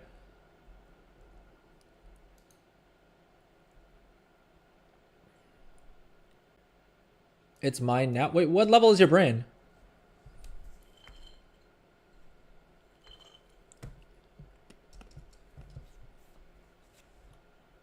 Oh, so isn't it supposed to go to the higher level one?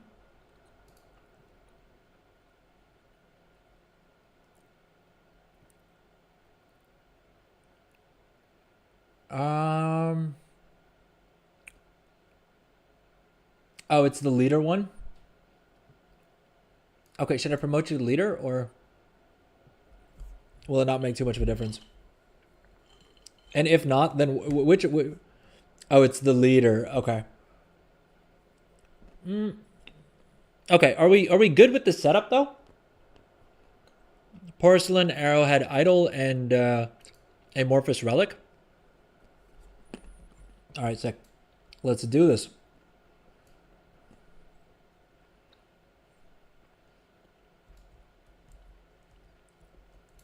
I'm gonna apologize in advance for missing some of these interrupts because I guarantee you I will.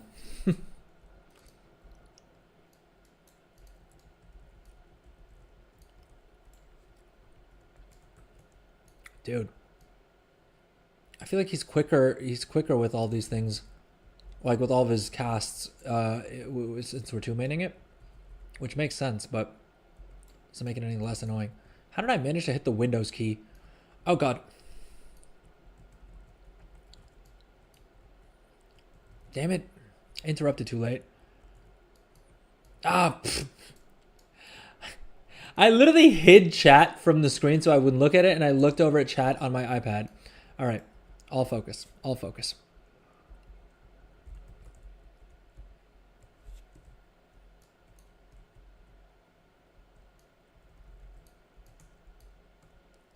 Damn it. I interrupted too late again. And I got stunned somehow. Oh, God. Oh, no. No, no, no. Not good. Not good. Not good. We're low on health, and we're, for some reason, rolling across the entire instance instead of actually healing. Oh, God. Dude, this may be it for me. Oh. Oh.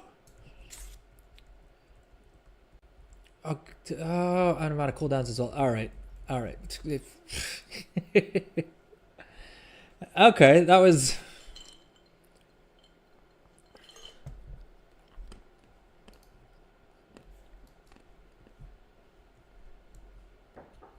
$69 on our first attempt. Not bad. Not bad. You want to try something? All right, give me 1 second. I hear my wife knock on my door. Oh, all right. I guess you can wait till after this poll. I don't want to abandon you on a poll.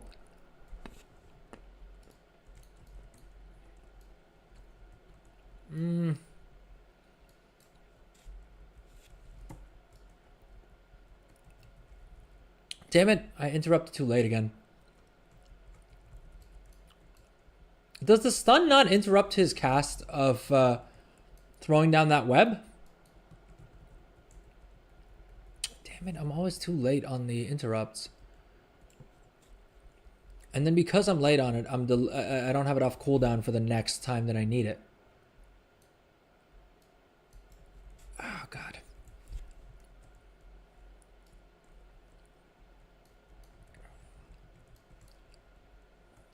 Damn it, I keep using the interrupt at the wrong time as well.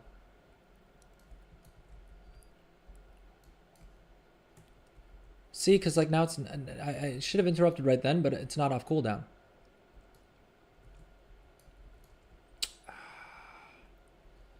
That time I was stunned or like unable to interrupt for some reason. I think because of the roll.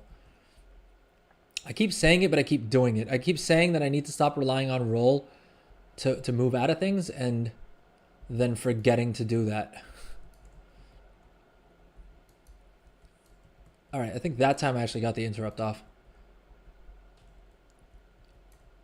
Again, stunned after I already got the dot.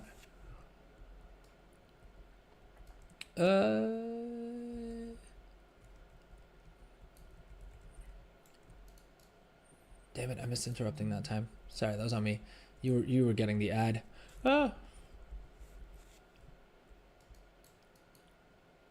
All right, I need the dwarven medicine.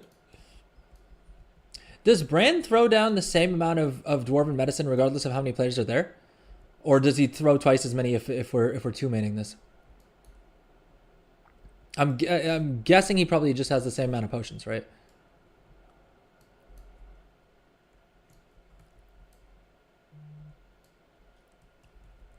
Okay, okay. I don't want to get cocky, but we're getting into the fun zone. We're getting into... Okay. Okay, let's not get overly excited here, but it looks like we're entering the end zone. My interrupt didn't go off in time. Oh, dude! Heck yeah! Hell yeah! Boom! Good stuff, C-Tex! Thank you for joining and making sure that we actually managed to get through this.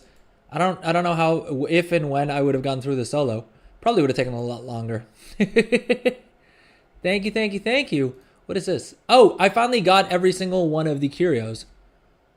Because I think that last one was bugged.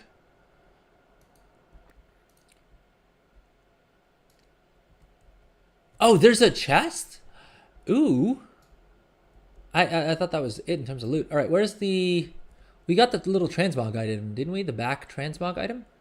Or does it just unlock directly? No, Relic Blood of Sec. Does it come to my mailbox? Is that the thing? Or is it in one of these chests?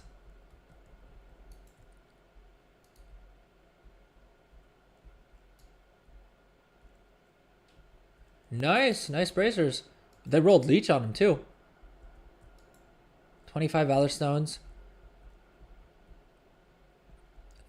Alright, we didn't really get any loot, but at least we didn't get another trinket. What is this? Deploy a Wind Wrangling Spire that grants 20% movement speed to all allies for 1 hour, only usable outdoors. Oh, it's just a consumable? When is that going to be of use? Like, what am I supposed to use that for? I should probably loot these experience things, right?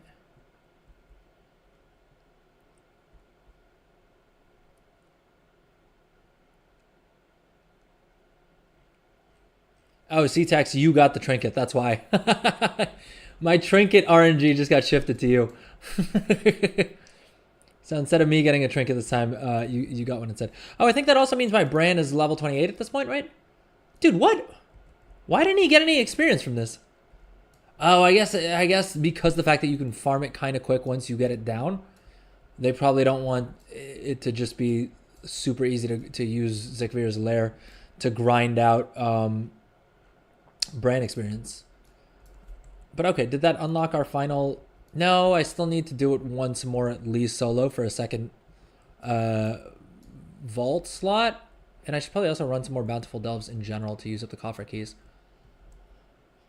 But okay, thanks to C-Tax, we actually managed to get that done. And just in time for when I need to start wrapping up the stream in any case, because I need to go get ready. I'm actually already running a little bit late for dinner. Yeah. I'm probably not going to take the entire weekend off this time around like I did last weekend, right? But I'm going to try and actually rest up as much as I can because being this sick is not a vibe. It's not a vibe.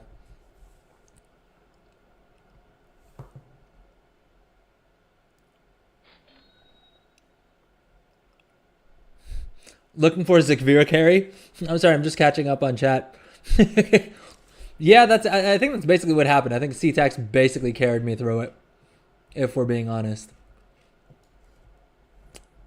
All right, wait, I want to test something out. If I stick this into Groove Photo and I hit target, oh, there we go. Okay, yeah, so I can see your Mog a little bit better here. All right, so this is gonna be our outro screen.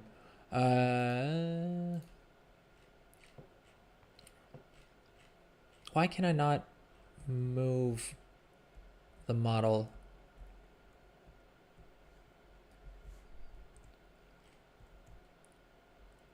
Oh God, something's gone horribly wrong. Oh, I didn't have the right model selected. Okay. Pretty sick Mog, dude. Pretty sick Mog. I like it. You look like a cross between like a farmer with the pickaxe and with the hat and with the thing. But the shorts are a little bit too short. They're questionably short because your orc just has ginormous quads. But it's a sick Mog. It's a sick Mog.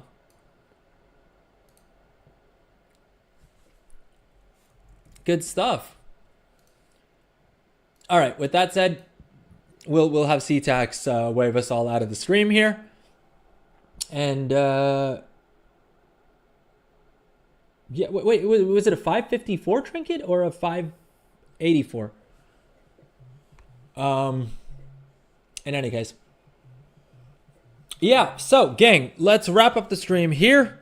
Today, we went over Craftscan, and then I managed to break it on my main account. So there was that.